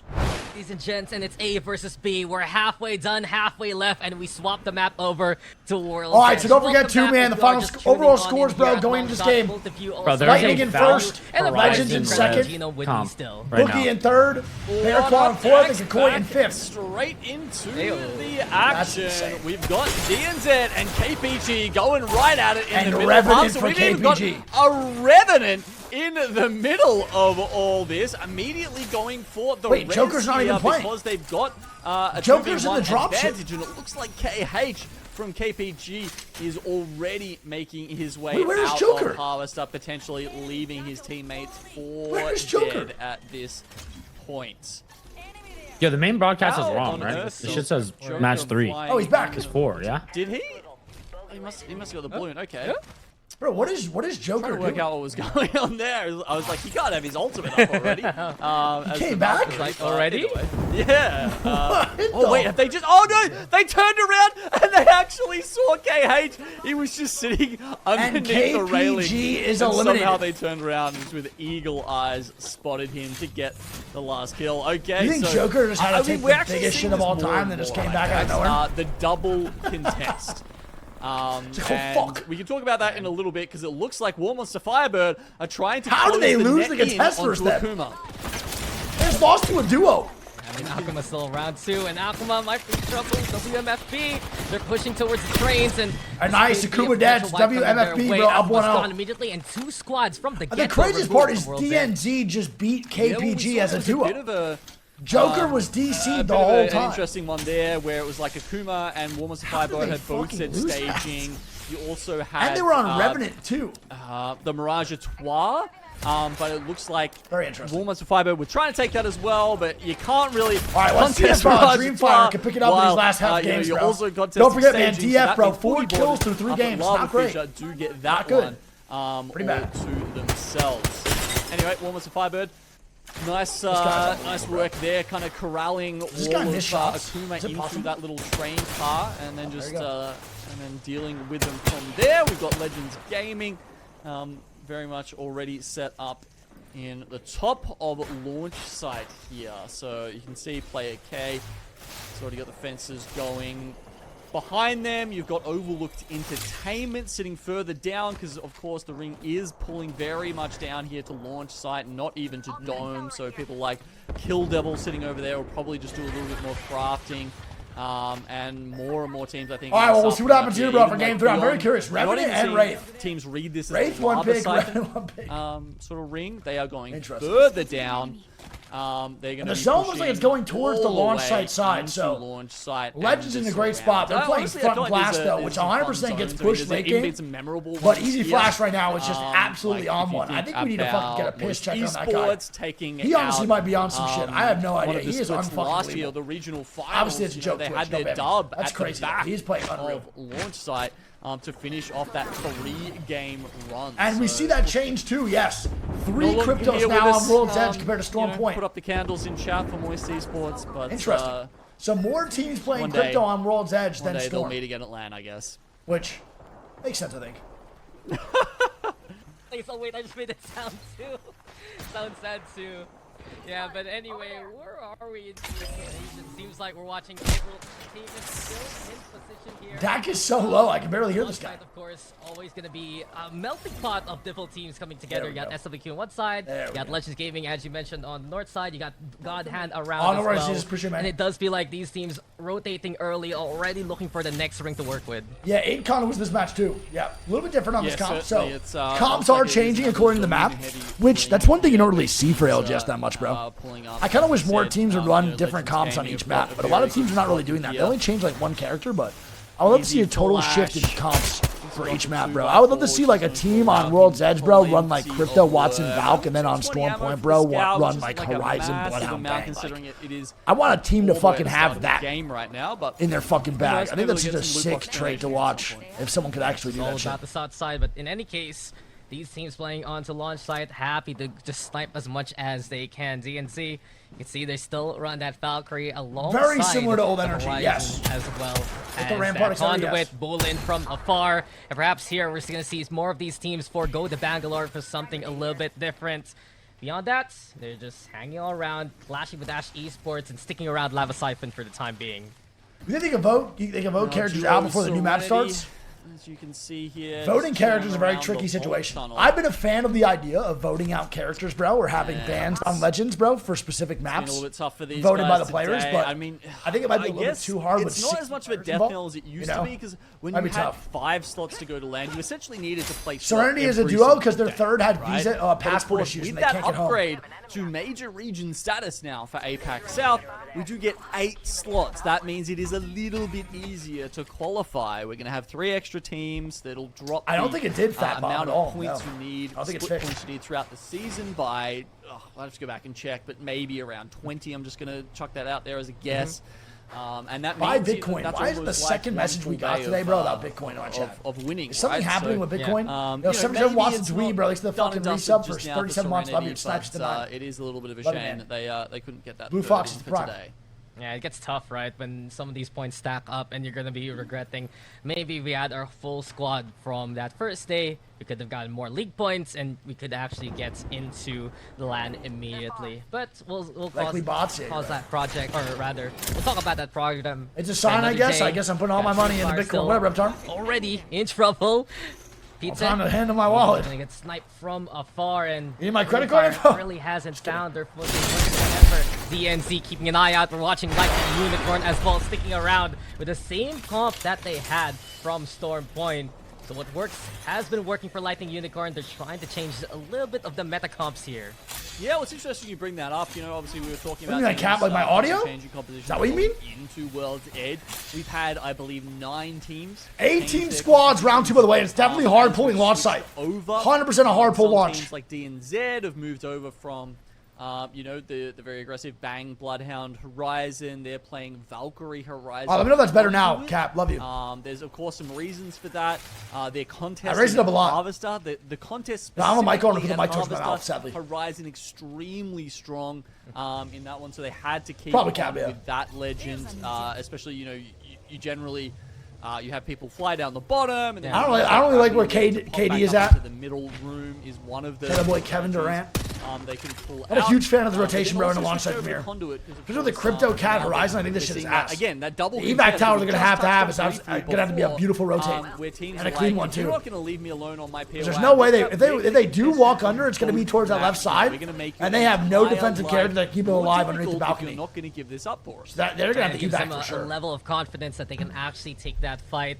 Talking about comp still, I do want to mention with the Conduit and the Catalyst, many teams who we've seen love to play the zone early on, like the teams we have here on Lodge side. This is going to be the perfect spot for them. Barricades on one side, and then just the pokes into the radiant transfers on the other. And this staging ground of Lodge side. SWQ with a Wraith, Crypto Watson. That's a fucking hell of a comp, keeping bro. everything contained. Wraith, with Crypto the Watson. If someone was like, if someone called someone old head, what age range would you think that is? Not only the ring, 50. but also those legend changes. I said 40 plus. plus. Yeah, that's might have noticed the SWQ My changed chat's their torching you for that as well, one. going for Wraith, Crypto. What about Watson, what's after a unique old head? one among Old the as 20 fuck. teams that we have here. So See, I would just go fun to into see Unk. Teams bringing out new stuff. That's fair. Kill Devil also Like 40, and then trying to like pick up that by Crypto. like A 60, it couple turns of into just in Unk. the lobby, which does make a little bit of sense. It provides a lot of counterplay when you're trying to push into heavily contested spots, as we've seen happen a lot today, as the teams have been a little bit more conservative than in previous times in APAC South. The Crypto does. All right, well, WMFP brought the fight here too, most likely to get in. Utility if you need to push an area. If Bang got banned, would every team just default to Horizon again? These Crypto teams. Yeah, I don't think there's really much creativity happening in Apex. Or even more shift into that controller meta. I think they just go to the next one. That EMP and get that opening. Also, we've noticed a few more Valkyries into play. Perhaps less confidence with the utility. Go for another Skyward dive if they need to rotate if ever. Watching Divine now. They're not wrong. On the outskirts yet again. Geezer's crazy. All around, playing the smoke, actually getting. All right, let's see if Divine can make it in now too. They're doing the hard wraparound, bro, through Dome. If they come around too far on the outside, though, they can have KD, which is Kill Devil, bro, straight on top of that eggshell.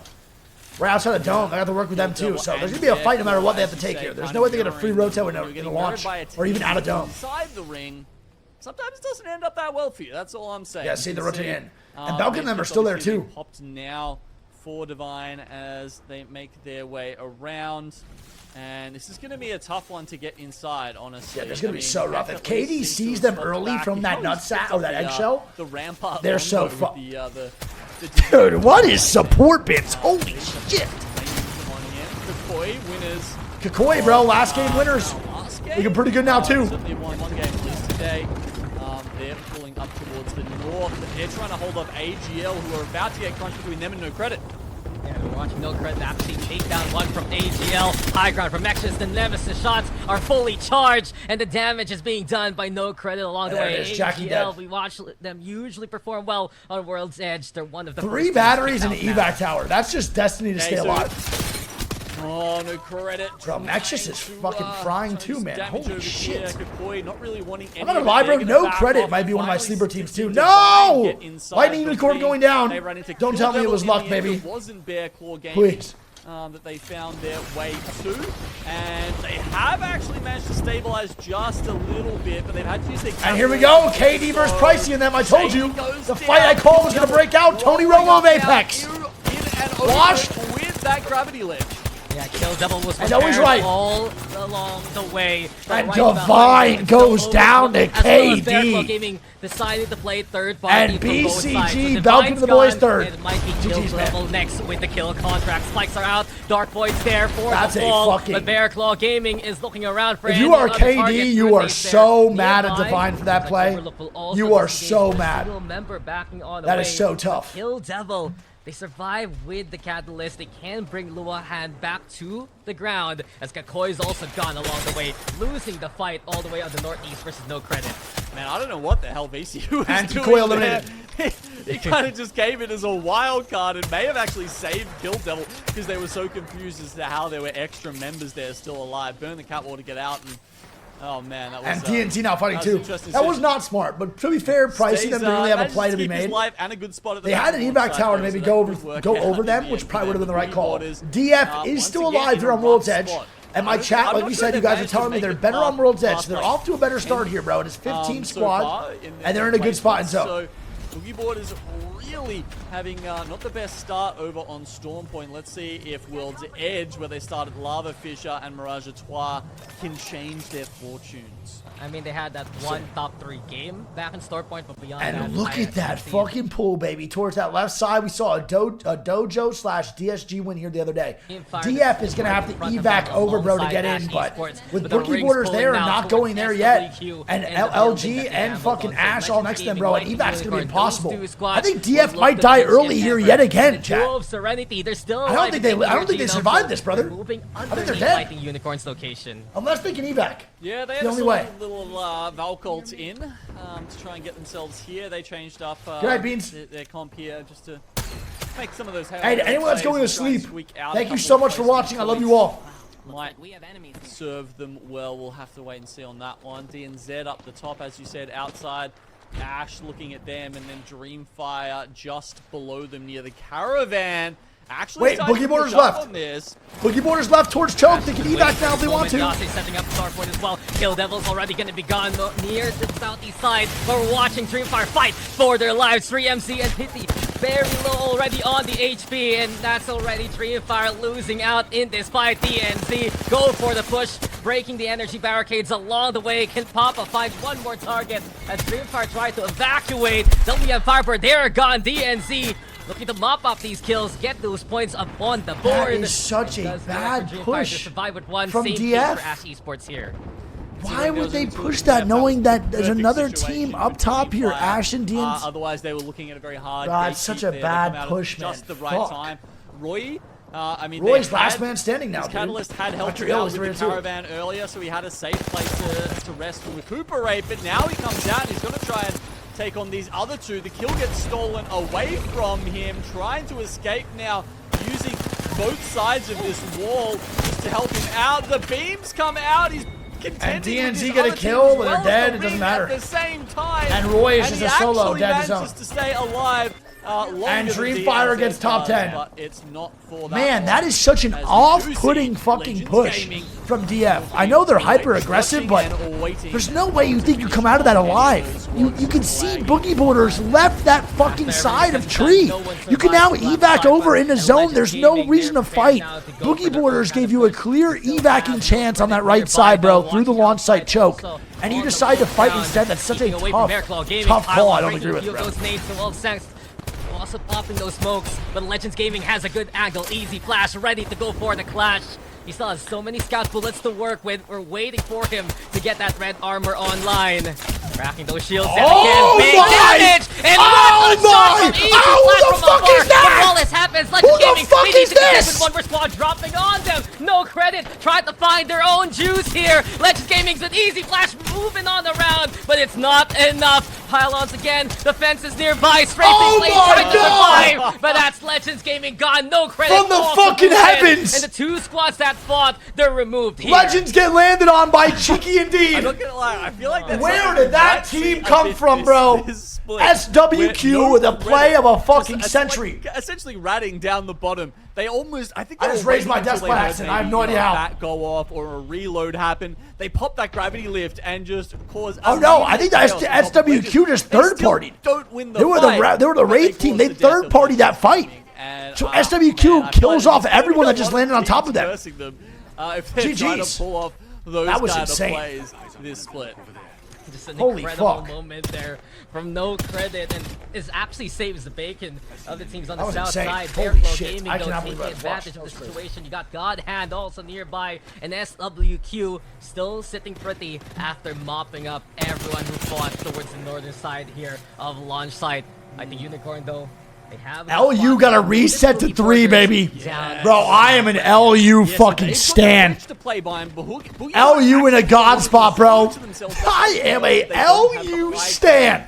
Quite just yet. They're actually trying to climb up now that they're getting a little bit closer. And if they can contend and not take too much damage from LU on sorry, the Jay, much love, man. Then Boogieboard is finally maybe able to make a late charge in this series. And Lalabang does some incredible damage there with the frag. He also has the EMP to work with if ever. God Hand though Staying on the low ground. Kraber here for the bang of Draco. This has been looking very exciting. If Godhat can hit a nutty shot, Bearclaw though removed now. 4 squads left in this fight, and if not Lightning Unicorn, it's SWQ in prime real estate. It's gonna be trouble for Godhat and Boogie Borders as soon as this ring starts closing down. Boogie Borders, I Holy love shit, this here we go. LU are a threat, as we said. Let's lock it in, baby. We got 3v3v3v3. 3v3v3v3, yeah. 14-3. And then Godhound below, I mean, look, they've got some placement points here, and they've got a Kraber. Jacoy with a fucking Kraber 4 shots, but you're down below, so the shots are going to be pretty insignificant and hard to hit. Let's see how it plays out in the last 4 teams. All of them fully prepped and ready to go with the 3 members alive. Also, did ALGS have this last year? This fucking med count with the backpack color? Or no? They don't have any reds whatsoever. And he gets a Kraber! Already He gets fucking Kraber, Kraber hitting its marker. And it's like they should be fighting this, bro. They have a queue up down below. Do they have a horizon? I don't remember. They have spotted Boogie Borders, but they can't poke back. Try and get those shields upgraded, and that's gonna be nice. Good armor strike, armor swap too. They don't have a horizon, bro. They're so fucked. Capitalize on that damage. Oh my god, they don't have a horizon. Kraber does its job of getting those unexpected downs, but you know they've got no utility. There's no horizon on Godhand. They can't just throw the gravity lift and pop up there directly on it. Nice. There we go with the crypto EMP coming out. That's what we talked about, being able to destroy all of that. Yo, Alex, to me, you hear? Utility, but we have Godhand going up against LU. Yeah, LU's gonna go for the push. And that's gonna be LU taking down Godhand, baby. And they're now out of the server. This 3 shit left. Lightning into my veins. On the low ground, banking on Boogie Borders and SWQ finding each other first. SWQ, they've got the doors barricaded. Come on, baby. Coming in handy here. Will stop we it, have enough grenades left to deal with that? See some coming through. Doors. I don't know where. Oh, you just dies here, no? To try and help they're just dead. Those doors as well. They have an evac tower, maybe? You just want to turtle as long as possible. LU, they won the battle down the bottom, but I don't know if that's going to help them. How do they get back up? Once again, no horizon. Evac. They're trying to pop an evac tower. Great job. Great evac, bro. They're going to wait for this fight to break out first and then go up. Focus people off it immediately. I mean, we saw Raki already. I mean, LU's dead here, bro. LU is 100% dead here, bro, sadly. Online, and SWQ will decide to take the fight on the outside. Lightning Unicorn is hurting, bleeding. Raki and LU dead, bro, and here we go. Boogie Borders, baby. Boogie Borders now looking to find any more targets. Boogie Borders just surfing against the competition. It's all up to them now to win it all out, and the Boogie Borders. Nice job, bro. Boogie Borders catch a fucking fat wave and get a win in game number 4. Well played. That's a much needed win for Boogie Borders, bro. Well played. GG's. Damage. Yo, Biz, thanks for the prime, man. Welcome to the Nation NiceWigg, dude. Love you. Good fucking shit, man. I mean, I don't really know what they could have done there, though. I think LU dies there no matter what, to be honest. Our APAC South Pro League. All right, scores going into game number 5 are going to be this. LU is in first place by only 3 points now to Boogie Borders in second. Legends is in third with 39. Bearclaw in fourth with 36. And Outside in fifth with 27. Then it goes Kikoi, No Credit, AGL, Akuma, and SWQ all in the top 10. We now go to game number fucking 5 here. Come out in a couple of a little bit. Teams. And doing these the A-Mods, bro. Impressed you in game 4 so far? Well, I mean, look, Boogie Borders. I mean, great game by LU regardless. Top 3 after that and getting KP down below is great. It's a great game. I don't think they've had the most pop-off moments over the last year. So to see them do so well in that end circle was impressive. They played that building very well. It could just be an off week for DF chat. I don't think we should expect this to happen in DF office. In that final fight. I think it just might be an off week for the boys. I don't think this is going to happen to DF or be a very common thing, but this fight I completely disagree with. I couldn't believe they fought this, bro. Literally pulled out their fists and they would have been fine. That's it. Work smarter, not harder, Gino. That's what it's all about. But, you know, this is really what the Boogie Borders needed. They were sitting, you know, comfortably in 4th place, toe-to-toe with BCG. And then as we see, coming over the World's Edge, the confidence just flows through them. They can just sit back and relax and just really take out this victory. So it is huge for the Boogie Borders at the moment. Yeah, exactly. It was a rough storm point for them. As I mentioned, going into that, they'd had a couple of games where they barely managed to... Easy Flash is so goddamn good, bro. Right? I mean, Such a think fucking about problem. where they placed, it was 17th in the first game. It was... Oh, it's actually 3rd in match 2. All right, I apparently just wiped that one from my memory. They actually got quite a few points in the second. All right, let's see if there's any crazy scores or crazy damage numbers. Who do you think takes it? You have 2 more games left. Who do you think comes out on top? Can I be honest, bro? I think Boogie Borders wins now. I think Boogie Borders takes the #1 spot. I don't think Lightning Unicorn is getting enough points, bro, to hold off Boogie Borders or Legends Gaming from the top from the first place. I think they're getting a little bit by with the small points they're doing each game after the first 3 games, but I think it's going to catch up to them, bro, in games 5 and 6. Personally, I want LU to win, but I just don't know if they're going to do it. Jack Cute is going crazy. 10 kills is actually just goated. Where's DF, bro? DF has fucking 7 kills in 4 games, bro. This is fucking blowing my mind, dude. Hey, Wig, this upcoming March will make my 4th year anniversary of recovering from my stroke. Just want to say you were a big part of my motivation and reason for fighting. Just want to say thank you and the rest of the Apex community. Got through a lot just watching. Means a lot. All love and respect. It was an honor getting to meet you at TwitchCon. Keep the high energy and genuine. The reason why Apex is Apex, bro. Also, community is amazing. Bro, I fucking love you, dude. I love you so much. Chat, can you get some hearts in the chat, bro, for soup? I'm going to give you a sub, too, big dog. Love you, man. Boy in the tunnel underneath. Big kisses, bro. It was good to meet you, too. Looking across to some of that action. Outside, they're on the southernmost thermal station. My fucking guy. Keep fighting, kid. Always. That's how we do it out here. Finchinator, thanks for the 50 months. I mean, I guess it's going to get more and more congested as time goes on. And, you know, maybe they'll be a little bit too scared to pop it then. But I feel like it didn't really give them a lot of information to start with. So interesting timing, considering you can only use that same UAV once. Over in Thermal Station itself, you've got LU here. Popping out the crypto, no credit. The 3rd was overseas, and his flight got canceled. Rerouting flights to make match in time wasn't a possibility. Any possibility of playing the tournament outside of the tournament's host region is permitted. Not only that, permitted. Happened the day after the cutoff date for emergency sub. Okay, so not a passport issue. Just couldn't get back his flight canceled. That is fucking rough. My God. Just if they want to raise their evil shield that is so to the next tough. level. And holy shit. Dreamfire right now, it's been a tough day at the office. You don't see this too often from them. Yo, legit tournament, bro. Thanks for the fucking 10 gifted, dude. Damn me up, man. Always looking around appreciate you, bud. Chat, can we get some Wig Nation in the chat, bro, for a legit tournament with a fucking 10? Fended off early. No one's really gonna contest them for now. That's awesome, bro. But God Hand, Serenity, they're gonna be in their rotation path if ever, so that's where Dreamfire really needs to step up to. Thank you, legit. Love you, man. All right, 18 squads, round 2 closing in a minute. Tough spot for them. 0 survival items on hand for Dreamfire, so they're not going to get any help in that measure. The ring has pulled further towards outside. Thanks, legit. So that cluster of buildings... Not a dumb question, Kramer. Look it up, bro. There's a lot. South of Thermal Station. I had to look it up as well. Looking good for now. BCG down in launch side. They're actually all right, so BCG's about to get a fucking nice little beacon hit here too, brother. You can see. That's huge for them. I think both teams. Yo, and Bernie, thanks for the 5-2. Dap me up, bro. Appreciate you, Bernie. Much love. Chat, get those nations going for Bernie, bro, with the 5. Out here on their own, they're sort of sheltered from the rest of the lobby by the mountains surrounding the site. Ooh, little Sentinel gameplay too. Who was that? I fuck with that. Basically, and Kill Devil are thinking about it. The problem is their retreat path might get cut by Ash Esports waiting for Lava Siphon yet again. I guess my concerns right now with the ring is outside. They're usually overrun early. I want LU, APAC South. It's a hell of a fucking rotation. Gotta survive this though. They get the Watson Gen down. Hold him off, baby. Hold him off. Come on, Jack. This building immediately. Lalabang throwing out the Arc Star as well. Nice. Well fucking played. Good rotation. Good job getting in, getting the fucking Gen down. Let's go, baby. Honestly, that's my dogs right there. I don't quite understand why they were trying to do it. I mean, those buildings are so far apart that, yeah, if someone that would have been such a bad fight. They can easily, like, from another squad, they took that fight for sure. Straight away, you don't get a chance.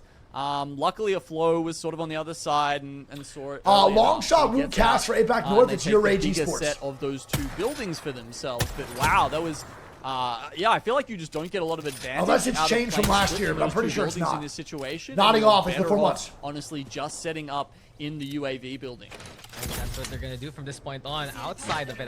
Knowles, I think it's tier 1. Outside, they have lesser armor to work with all of their peers nearby.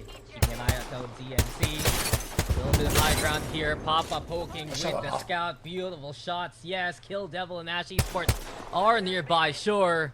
But DNZ, they're just looking for those kind of opportunities like we saw in that last game when they went for the wipe over onto the lava side. They also have Bolin. What if DNZ fights this, bro? I don't think it's going to call Towers down a bit. But they're not committing for now. Using the Crafter as cover for the moment as the Rolling Thunder comes down. Doesn't quite want to hide inside the containers to his back there, just in case that gives the other team an angle. It's Ash Esports looking at them. And then Divine kind of creeping up. They've just rolled out of command inside. You just got to watch out for Divine, bro, if they're on the right side. They got to really watch the fuck out for that. Yeah, they saw the energy barricade also use. Bolin needing to top up those shields as well, and Ash Esports. Bolin good. He gets the full heal off for sure. 7 squads to 50, by the way. Round 2 closing. Said by Divine. They're good up here on the Crisanto, man. They're not going to rotate too much. Should be fine. The ring is closing down. DNC sees trouble afoot. Triple take shots here. No sight. Triple talk. Try at least to shatter those shields. How the fuck did I say top? Triple take. Still around the same location. DNZ. There's a lot of work cut up in front of them. But Divine actually. Oh no, DF getting ran at, bro, by pricing them. Instead, Dreamfire taking pot shots. Divine is now the one. I think DF goes for these kills 100%, bro. They are desperate. By going inside the building where they'll have a chance to reset. Can they actually make this work? Pricey gets the syringe off, and I think they actually can reset that too. Even with Ash and DNZ fighting on top, why would they let them reset? We're seeing Divine make these very late pushes as the ring is on their back, and it's just adding so much pressure to them. They really need to be either fighting their way inside earlier, or all right, now DF is taking that fight, or in this case, getting sandwiched between Dreamfire and the ring.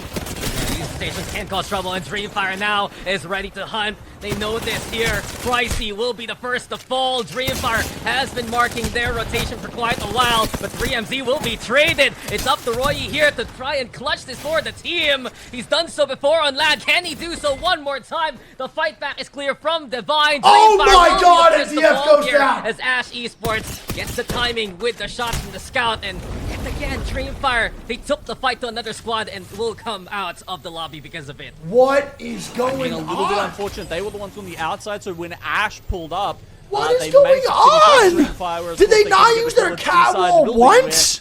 Divine are now resetting. They got at least 2 of their players alive. Bro, and Divine gets 2 up from that play as well, bro? Dax, this is so rough for them. I mean, honestly, they would have got wiped out as well, except that DNZ started throwing. I don't think, did Roy wall there? I don't think he did, right? Them pushing in and completing the third. Oh yeah, Lane, much love, dude. Now Divine once again running against the ring. Time is running out for these guys. You owe us nothing. Seems to be the way Proud of you, buddy. Every single game. I don't know if Divine's playing Apex or a marathon by this point, but we watched DNZ go. No, he didn't use wall. Holy shit. DNZ with a rotation into the tree. Here by the tree. Scan comes online though, courtesy of Belkin. The Allfather sees the craziest part though, if Roy walls that, they actually have no LOS from other teams. That's how Roy died. Flash. It's WMFD yet again. This is a team that loves to fight, and AGL is the one hurting. QQ though, trading down Azu. QQ, oh my god, WMFD, bro, is on a fucking tear, but I think it's gonna end here, man. The black hole now. Can they stay alive though? Shark's the only one still standing. It's and we got fucking 18 teams over at Tree, baby. Pricey and the rest, and we're watching Bear Claw out fighting too. Yeah, meanwhile, the tree is getting splattered with quite a lot of blood right now. As you said, 4, maybe even 5 teams getting into the thick of it here. Overlooked Entertainment seem to be the only ones sort of doing okay, sitting within the safety of their energy barricades underneath the platforms. 14 squads, 36 by the way, round 4. Hell of a fucking game. I think Ash wipes this, bro, for BCG. Never mind. Lied straight to your face. Never mind. Lied again. BCG eliminated. Well played by Ash. And they're gonna die for it? They probably will. still a challenger in DNC. Ready 1v1, to fight. 1v1. Coco, the only Never one mind, still 2v1. standing, using these No, it was 1v1. DNC dead. cover and trying How to did get Ash L come out out of top? dodge, but he's in trouble. And because of the Ash now barricade. dead. DNC Godhand now coming down. Godhand is nearby, but next on the chopping block. And Godhand's gonna die too. Holy shit! In favor of Overlooked Entertainment, who has been watching like hawks and are ready to pounce. What is going the fuck on under this tree, brother? On the list as Overlooked. And now Overlooked going down. Bro, what is happening? He's down. It's 2v2 as It's Divine is 2v2. still alive and kicking those red shields, keeping them top. 1v1. The Mastiff though up close, and Overlook Entertainment, they're using the crate for cover. Divine is still around though, and eventually Overlook trying to get these KPs, looking for the armor swap. Red armor's there, but the ring damage is hurting Big Z. Oh my god! And there's no escape. And Overlook goes down, and Divine, the duo, survives the clusterfuck at tree. Manages to get out, letting the ring How? finish the kill for him. So finally, Holy Divine comes shit. out on top. In a My situation, guy, but, what a fucking it's only fun, just barely dashing. fun, One member left fun fourth, and third, and sixth party to watch. Before That was the ring great. comes in. He's worried about these fences. My in front of him. God. There's not actually anybody there. And but WNFP anyway, is still healing in zone. plenty of other stuff And that boy with player the K other has a 6 Kraber. squads left Let me alive fucking in see this it. game. Pretty easy fight, bro. LU He's have nice. essentially pulled up Never the mind, spot take it. there. All you. That Sorry. building that we just saw take the Kraber shot, not going to be in the next ring. The building to the west of that LU took off them earlier in the game. Remember, we saw that. That is going to be God's spot where the ring is finishing. That said, Legends Gaming, once again, they're always finding a nice little spot to set up their fences in the pylon. They'll be looking good. All right, let's see what Legend does here, man. Well. LU still alive, and they're fighting Pani and Boogie Borders. That's big, bro. If Boogie Borders go down here early, this is gigantic here because they are 13 points ahead of third, but only 3 points ahead of Boogie Borders in second. So LU, bro, if they can take out Boogie Borders early, this is fucking fantastic. Look at Rocky, bro. Insane. Rocky, Boogie Borders. It's so dangerous. They're on the low ground, and he's the only one still standing here for Boogie Borders. Your boy is going spelunking right now. Hey! Yeah? Yeah? Price, he's just like, again? Man, I'm left by myself. I got nothing to fucking lose. give it to me. Really popping off there with the settle. You can see they know where he is, but Racky's spot is so good that they literally cannot. Let me say something right now. The mechanics of APAC South are levels this year above than last year. And LU is in God's spot. As long as they play safe here and let other teams do things for them, they'll be fine. Look at this. He's covered from like 3 different sides. Man's gone spelunking, and not only that. Me first, bro. Coming for 3 sides. Me first. Maybe a small adjustment. And Legends Gaming, they know it. They want to hunt them down. Also trying to cut off a potential rotation of the final member of Boogie Borders. Keeping an eye out though for the next building. Lightning Unicorn gonna be their contender. Cracking the armor yet again. Easy flash, so good from afar with those kind of shots. I mean, is he still in there? I think he is, right? He definitely is. In the #1 spot right now, not only in this game, but also Holy in fuck, this bro. I think LU is getting top 2 here, guarantee, as long as they don't get sent on. We do see outside take the roof above them. They're gonna have the Watson set up there, as you can see. What is this? Is now on the other side. What is this? Racky and him can go shake hands. What is this? The Aussies here playing Deep Rock Galactic basically, and they're just holding on the opposite end. Legends Gaming though, still around on Bro, the Legend has 2 rats. They're in the God spot right now, actually.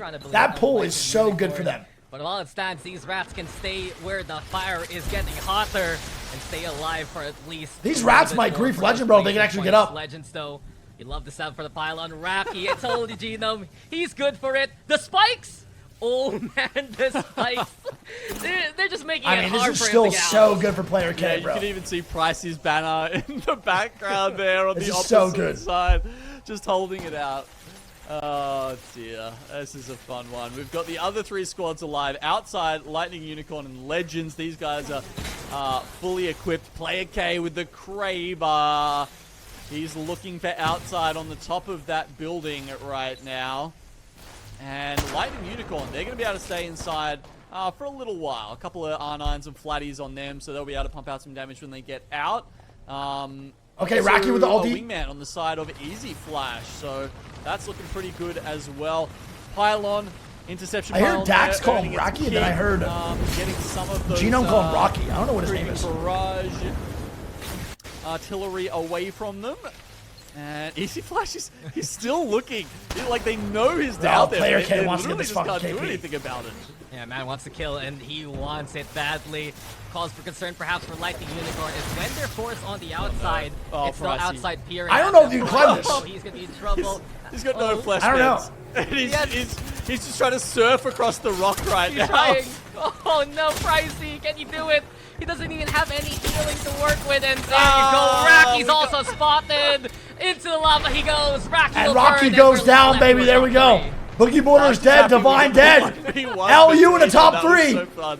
All right, now the other 3 teams, the real contenders, are in. Outside, take to the skies, but I don't think it's gonna work my for God, them. and LU gets sent on. Other teams run into the flame. And Legends is going to get an easy first place. And in a blink, and you miss it moments, it's already their victory. They were watching the lavas, they were watching the houses, and they knew that they were just going to be in for a spectacle for them. LU gets second. Controlled approach. Legend gets first, but LU did just get 3 extra KP on that second place. And Legend barely got any there, bro, because Outside fed their fucking face off onto LU. So that is still a really good game for them. I just don't know the point difference right now. APAC South Pro League, A vs B. All right, now here we go. Going into the last game of the day. The scores are here. First place, 65 points. Going into the last game. Boogie Borders in second with 58. Legends in third. Bear Claw in fourth. Outside in fifth. Kakoi in sixth. No Credit in seventh. Divine in eighth. WMFB, bro, in ninth. And AGL in 10th. Going into the last game, LU is 7 points above second and 8 points above third. Feel like damn straight. Immediately down the pipe, you can hear. And here we go, the fucking Harvey contest. Bro, look at that Valk usage, bro, to get into that fucking area. It's so sick. I love that, dude. That's so cool. See, the Valkyries, they pop off. They go to the bins on the side. You know, you have to be so quick and so reactive in these plays to win at a Harvester contest. It's a really interesting one. Let's see how this works out. And also Lad using that pounce to get to that high ground too and find a gun for his own. Keep going gaming, pushing forward. They see a target in a 2v1 scenario, but Bolin, he's doing incredible work. Keep going gaming. Instead, the one's in trouble here. Bible's the only one standing. Missiles are out. They're looking to just these targets. He's 1v1, come on, baby! Yes, but Bible needs a little bit more of that cover. Waiting now for someone to push at him. It's getting dangerous here for Keep Going Gaming. Oh my God! Time, and it's DNZ who sweeps them away of World's End. That is Liberty Months. Holy shit. And there we go, bro. 3-0 for DNZ versus fucking KPG. Yeah, unfortunately, KPG is honestly missing quite a few shots there. I mean, you see how dicey it is in terms of... I want him to fucking win that so bad. That would have been so lit. The 111 PK shot was so clean. Straight for that honeypot loot, right? Because if you happen to grab I can't lie, armor or something like that, I'm gonna be honest, will shift. I think the Revenant pick was so fucking stupid. And the main reason it's so stupid is because why the fuck we're playing Revenant, bro, without playing Conduit? A little bit more on point this time, having a look at it quicker. So Akuma has been landing in. All right, we see the zone here too. It's gonna pull up here towards the mountains. Towards the mountains, brother. PSQs and not even that. I mean, they had to. You know, they were a very late addition to the Pro League. Let's just say that. Makes no sense. So to be coming up and grabbing a POI. Dill's RTV, bro. They said tier 1 for 6 months in advance. We don't have content in a month. That sucks, bro. It's just sub for 6. Love you, buddy. Thanks for believing in me. They don't have a recon character to be using. Yeah, not a south zone, a little north zone here, kind of. Right Semi, there. a little bit, medium zone. I mean, they're that team who tries. If something's not south or north or west or east, what is it? Pretty much the case in point for WMFB, but you see the legend picks, of course. Bangalore at the very top. Is that a stupid question? Not as high as some would expect. 75% only. Is it just Conduit Weast? being such a good contender now with 35%. I love the fact that we're getting Cryptos, Bloodhounds, a rate, and that Revenant has been eliminated. So tell you what, bro, compared to NA and that's a pretty dumb question, you're right. a lot less Conduit. It's a really dumb question. Forgot I said that, chat. Love you guys. What'd you say? Teams, you're right. I was gonna say, I think that they use Conduit a lot less. Yeah, true. When it comes down to compared it, to they're NA like, and EMEA. sorry, we got to try we're just going to have to go back to what we know. It's Ohio, nice. Too risky at this point. Yeah, tons of less conduit, bro. Also, the Valk's pretty smart for the Harvester shit. I kind of like that. I was just thinking that in my head too when I saw him drop down the middle and just fly right into there. That was fucking pretty juiced. That was juiced. Even before that though, there was on Stormpoint. I think there was what, 4 Valks. Yeah. Gets into this That's small interesting. little nook and cranny to hide in. Just wedging Apparently, himself my chat by is the telling me tire. that APAC North tomorrow is going to be The the truck most is my Valks you've ever friend, so seen. you will say it for now. Really? Yeah. Interesting. I'm hyped. Yugi and Jesco. It's 1 hour earlier tomorrow instead of 8 to 7. Yeah.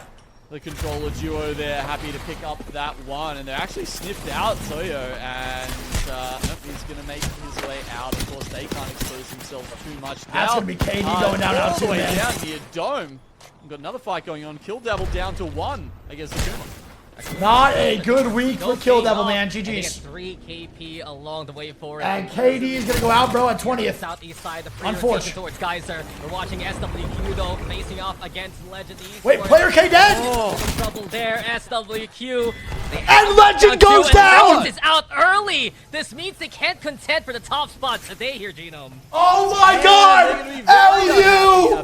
Please, bro, please. This is a great spot. Legend's out early, LU. Is coming in handy there for the SKWQ. We might see the LUW here today. Dropping down. They've probably solidified a God. good spot for themselves in that overall leaderboard. Holy shit. Today, but yeah, they can't push any further now. I think SWQ is going to die here too. Can they fight even more so? Zonet now, white armor, low HP, has to move on the way as Catboy is hunting them. Godhand also hearing all of this action. SWQ can have a chance at least to reset here. For now, Crazy Kong is trying to give the ultimate accelerant. That perhaps portal on out if need be. It's still Kakoi trying to find their opening. Lahim throwing out some smokes as well. But while this happens, BCG and DNZ having their own kind of clash. It's chaos in World's Edge, just the way we like it here at APAC S. Papa Joker already losing their shields. But Lin does get his armor back, sure, but DNZ is now caught in the crossfire. Papa slow, Joker's down, the black hole's there too. WMFB ready to pounce on this. Same can be said about Boogie Ash Borders. dead, DNZ dead. Oh, baby, game fucking 6 is a shit show. Yes, he does. The tunnel hits his safety. It's Boogie Borders! Their position for now, but WMFB oh my god! LU's gonna do it! He's anchoring there, but unfortunately, he's just gonna have to straight up pull away with Boogie Borders is 1! It's only 1 up, it's a solo! Divine also Rocky's gonna leave! The other side of that, they're playing from the south I side. think this is a fucking LU win, bro! 1 kill from Pricey, bringing the Sentinel out. I think this is an LU win. Unless Rocky and them gets a crazy reset, I think this is a W. Early on as these teams start to rotate, but WF, love you, Yanya. They're a team that loves to hunt as soon as possible, and they smell blood in the water as Shark leads the start. This game is so much more aggressive, bro. So many teams need to make some big plays for the points. Trying to go for a bit of a wraparound. Heck, and Bear Claw going down too. Oh my god! The whole top 5 is dying. The whole top 5 is dying. On and Gravity Lift allows Shark to push. The Radiant Transfer also keeping the pace going. The beauty of having the conduit is you don't have to stop for those shield cells. And WMFB, they're taking advantage of that fact. With Rudney going down, like we've seen so many times that is before, insane, bro. It is all up to Belkin. He's got a bow check in his hand, so that might help him just stymie their push just 15 squads, 40 now too. Taking that amount of damage does, give you some pause, but once again, Belkin, he's played... Divine's still alive in 7th, though. At one point, we had like a rat graphic here on Longshot. We may need to bring that one back for this weekend because this has got to be some of the longest what time the that a team fuck? member has spent alone that I've seen in quite some That was time. absolutely Just like Pricey had to do disgusting from This Pricey. time, though, his teammates are there with him. Not that it really seems like he needs them. He is putting out incredible amount of damage in this fight. Pricey's on fire, oh my god. Pricey with the fucking knock of a century. And look who it is. Boogie Borders getting a full reset at Landslide. But it is right next to Dreamfire who needs some KP here, so they might fight him. The double respawn from Boogie Borders, though, a bit of recovery here. That is huge for Boogie Borders, bro. It's not over yet for LU, bro. They gotta survive. Unicorn hear this, though. They're currently looting the vault in the tunnel. If they get out here soon, this could be an easy KP pickup, coming up against some guys that have got 0 attachments on their guns. Okay, Boogie Borders, they spot them out quickly. The drone is a giveaway. thinking about how they're gonna actually play this out. He's the one into the front line, watching though. Catboy still here. Come on, observers, help me out here. Facing off against outside on the other building. So it's a little bit of those garrisons catching each other off guard. SWQ. LU is for the people, 100%. Own reprieve for the time being. So overall, these teams on Monument, they're ready to move at the moment. So I actually don't know where LU lands. Happy I their have no idea. and see where this circle leads them. Yeah, I think there's going to be some fights further around the map, though. Here I'll use thermal. Thank you. Good down comps. against Overlooked Entertainment, and as the ring closes in, they pop double evac towers here just to try and confuse the other team a little bit. They've still got one in the bank as they fly over the top of Akuma. Is the Star Pro League, yes. And interestingly, well, they're actually going to chase and top. take the same evac towers back. Yeah, they're thinking about it here for Overlook, the gatekeeper. Genius Jacob is level 1. For the past few games, Genome, I've been watching these games on the map zoomed in. This is one of the few times we have to zoom out because there's edge action everywhere here in APAC. As just a little bit of that flavor yet. LU's ratting. Unicorn though by default, so no Boogie Borders still keeping around on landslide. So potential gatekeeping, that's what we're seeing right now. Overlook. This is very interesting for LU. So Akuma actually decides to go away, move towards Harvester instead, and try to find another opening. So LU going to be holding down this tunnel. There's not going to be a lot of it left in the next ring. But as it stands, you know, they've got Boogie Borders ahead of them in landslide. Holy shit. War Monster Firebird are holding the other tunnel that goes through the train. I love it, baby. So might have to be a show of force for LU to make their way out of this as I fucking love it. Shrinks and goes, centers more on the mountains to the west of Monument. Yeah, wouldn't be surprised if actually... And a res now, too, for Belkin and them. As BCG, this is Bear Claw actually going for the res here. Yeah, they're going to get it off for sure, 100%. We have some friends. Tired. Belkin has friends now. He's just tired of being alone. He wants someone to talk to. Yeah, so Belkin's been a solo like 49% of the time today. Get heck as well. Yeah, WMFB. Honestly, this team has impressed me with their fight potential here, Genome. They're a very confident bunch. They're even splitting up right now, trying to see if... Bro, the games were so good, Yana, until this last game. Now everyone's getting so aggressive. Which is LK. A horrible one, dude. I'm not even going to recommend it. Ooh, that song's pulled up. There we go. Okay, so all right, now I'm really nervous for LU, though, bro. They kind of wasted their time fucking sitting over here, bro. They got an evac tower over this fucking mountain and they're fucked. Incredibly useful. It's hard for other people to get through there.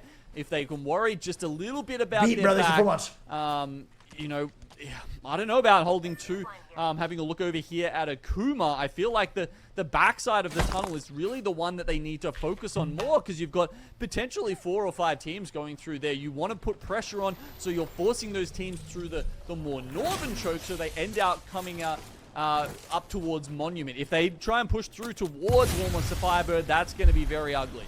I dare say there's such a ballsy bunch there for War Monster Firebird, always looking for the next fight. But we're watching now Bear Claw Gaming meeting Boogie Borders, and Boogie Borders are looking to play for placements instead here, Genome. They know that they can actually outmaneuver Lightning Unicorn's initial rotation. They have the points to take this day, and they're now backing away. Instead, as we watch McCoy right now, through the streets we go. Outside being hounded for the time being. Black Hole's there. Bangalore ult going to be online as well. And it seems like Apple is the first one down. Kakoy taking advantage of the situation. Here comes the artillery raining down from above. And it's Kakoy in charge of the clash so far. Yeah, really, just Kakoi wait for them to make the first move, and it's not the right one as they expose themselves to the angles of Kakoi, now getting directly on top of them. Lahim's Digi-Threat just cutting straight through the Thai team. There's just no escape basically, but Lahim now next on the list as here comes Overlook Entertainment biding their time. Lightning Unicorn on the other hand has to do with Black Hole as well as these Arc Stars. They're being suppressed for the time being. They're in trouble courtesy of Dreamfire, who's ready to pounce, but Belkin, the bow check is unreal, and from afar he gets one. There's the chance at the timing for Dreamfire. They're looking for a win here at the last map. Outside's eliminated on the other side. Lightning Unicorn, all you got is golf gaps left, and he doesn't have anything left in the tank. They're gone as well. Boogie Borders happy to see that one fall. Oh, all the way up to number 2 now with 61 points. Boogie Borders. My mic was muted? Holy fuck, dude, I'm screaming in agony and sadness. Goes LU eliminated, bro. Will finish off Dreamfire. I mean, the bow check's pretty good right now, but Belkin... No, man! Fuck! On the opposite then you have AGL versus no credit. Immediately black holes do fly by. Jeez, 40 months. He's trying to survive for the time being, so a small reprieve here for AGL, but Jackie's gone, and he's usually the front line. They should have left, man. They needed to leave. That you just played around for too long. They got scared. The bane of many teams so far through this day. The Boogie Boards reset was so fucking good at a landslide too, man. Chance to reset perhaps. Bearclaw looking for that last moment. Belkin still hunting with the bow check nearby. He's solo again, Full by the reset over a way. landslide, Chasing man. after And this Belkin team. just He's solo. not even scared. Again. I guess he's just so used to being He has been a solo 99% of this fucking time now. He's no rat, that's for sure. He is the one hunting. Really bringing out the bloodhound in him. He actually finds another rat there, that's Savior, who is currently the only one up and running on his team. And as soon as he goes down, Metrius will be eliminated as well. Unfortunately, BCG eliminated. We do see BCG going down as Boogie Boarders take further position. War Monster Firebird, no credit, 1 HP. Still have the entire South to themselves. So I think Boogie Boarders are going to win this, chat. Unless someone takes them out here, I think they take the W today, baby. Where we've just seen and I'm going to be happy seeing Boogie Boarders win, but obviously I'm an LU stan right now. As well as no credit. Did answer back. Boogie Boarders instead, though, cutting through. Ricky Bobby is 90 months. They have a good spot now. Northwest of the ring to keep a good perch going. We saw 30-30 repeater shot go through. AGL, though, hunting as well. Serenity, the duo. Can they stand against this trio now? The numbers even up for the time being. AGL now in a 1v1. And Serenity takes them down as a duo. For them to at least fight for their lives. And Boogie Boarders in the God spot. And the stars align. God spot for Boogie Boarders, and I think they take the win here, bro. 100%. Start piling up for Boogie Boarders. Yes, sir. That's a Boogie Boarders W. On his back right now. He's no stranger to being the kill leader in a lobby, and even more damage Holy shit. piling out of this fully stacked 30-30. Oh my god, headshot after yes, headshot sir. comes Yes, out for sir. the man. He will not stop. Yes, sir! He's making a mess on the floor. Kissens already down to the ground. Yes, sir! And Boogie Boarders knows this is their day. They've already taken the leaderboard. Divine eliminated. They're already in the top spot. And Kakoi, really the only team that can contend them, is left to one standing. Divine's gone. And Boogie Boarders are in first. GG's. They take it on the day. Boogie Boarders is on a rampage. Bro, Fussy, stop it! He hits another one. Fucking stop it! I think they have secured #1 spot. As they you did. can see, 100%. Boogie Boarders are first place. Still alive. It's Kakoi on 40. They're 28 points behind. There's no getting past this. A fantastic final game here where Fussy has just been indomitable. Nice has play put by them on top. By WFB, bro. They're playing really good too. I can't even lie. And here he comes. Overlook Entertainment is gone for the time being. Out in the open. Repeaters everywhere, man. The 30-30 repeaters just slanging cock. They get the ring yet again to their hands, and Gino, right now they have won the day, yes, but can they win the map? That's the big question. So War Monster Firebird coming up from the south. They had so much space to play with. They've just hit some absolutely sick thermite grenades here, and they are finally just pushing all of these other teams left alive into the open not playing around right now, bro. Cool arms of the Boogie eliminated, bro. They're in 6th place. They went from fucking 13th to 6th. It's just Mr. Consistency. Thy name is Fussy. They see the left go online. Fussy wants to already wrap this one up as early as possible. And that's WMFB is trying to push on WMFB is going to probably die here. Peacekeeper. It's just all Boogie Boarders for the time being. This has been a brilliant match for them. And the Boogie Boarders are wiping the slate as clean as possible. And WMFB dead. WM Firebird. What a show from them, yes. Look who's left. It's halfway on the other side. Boogie Boarders has been in control. GG's, man. Let's fucking go, baby.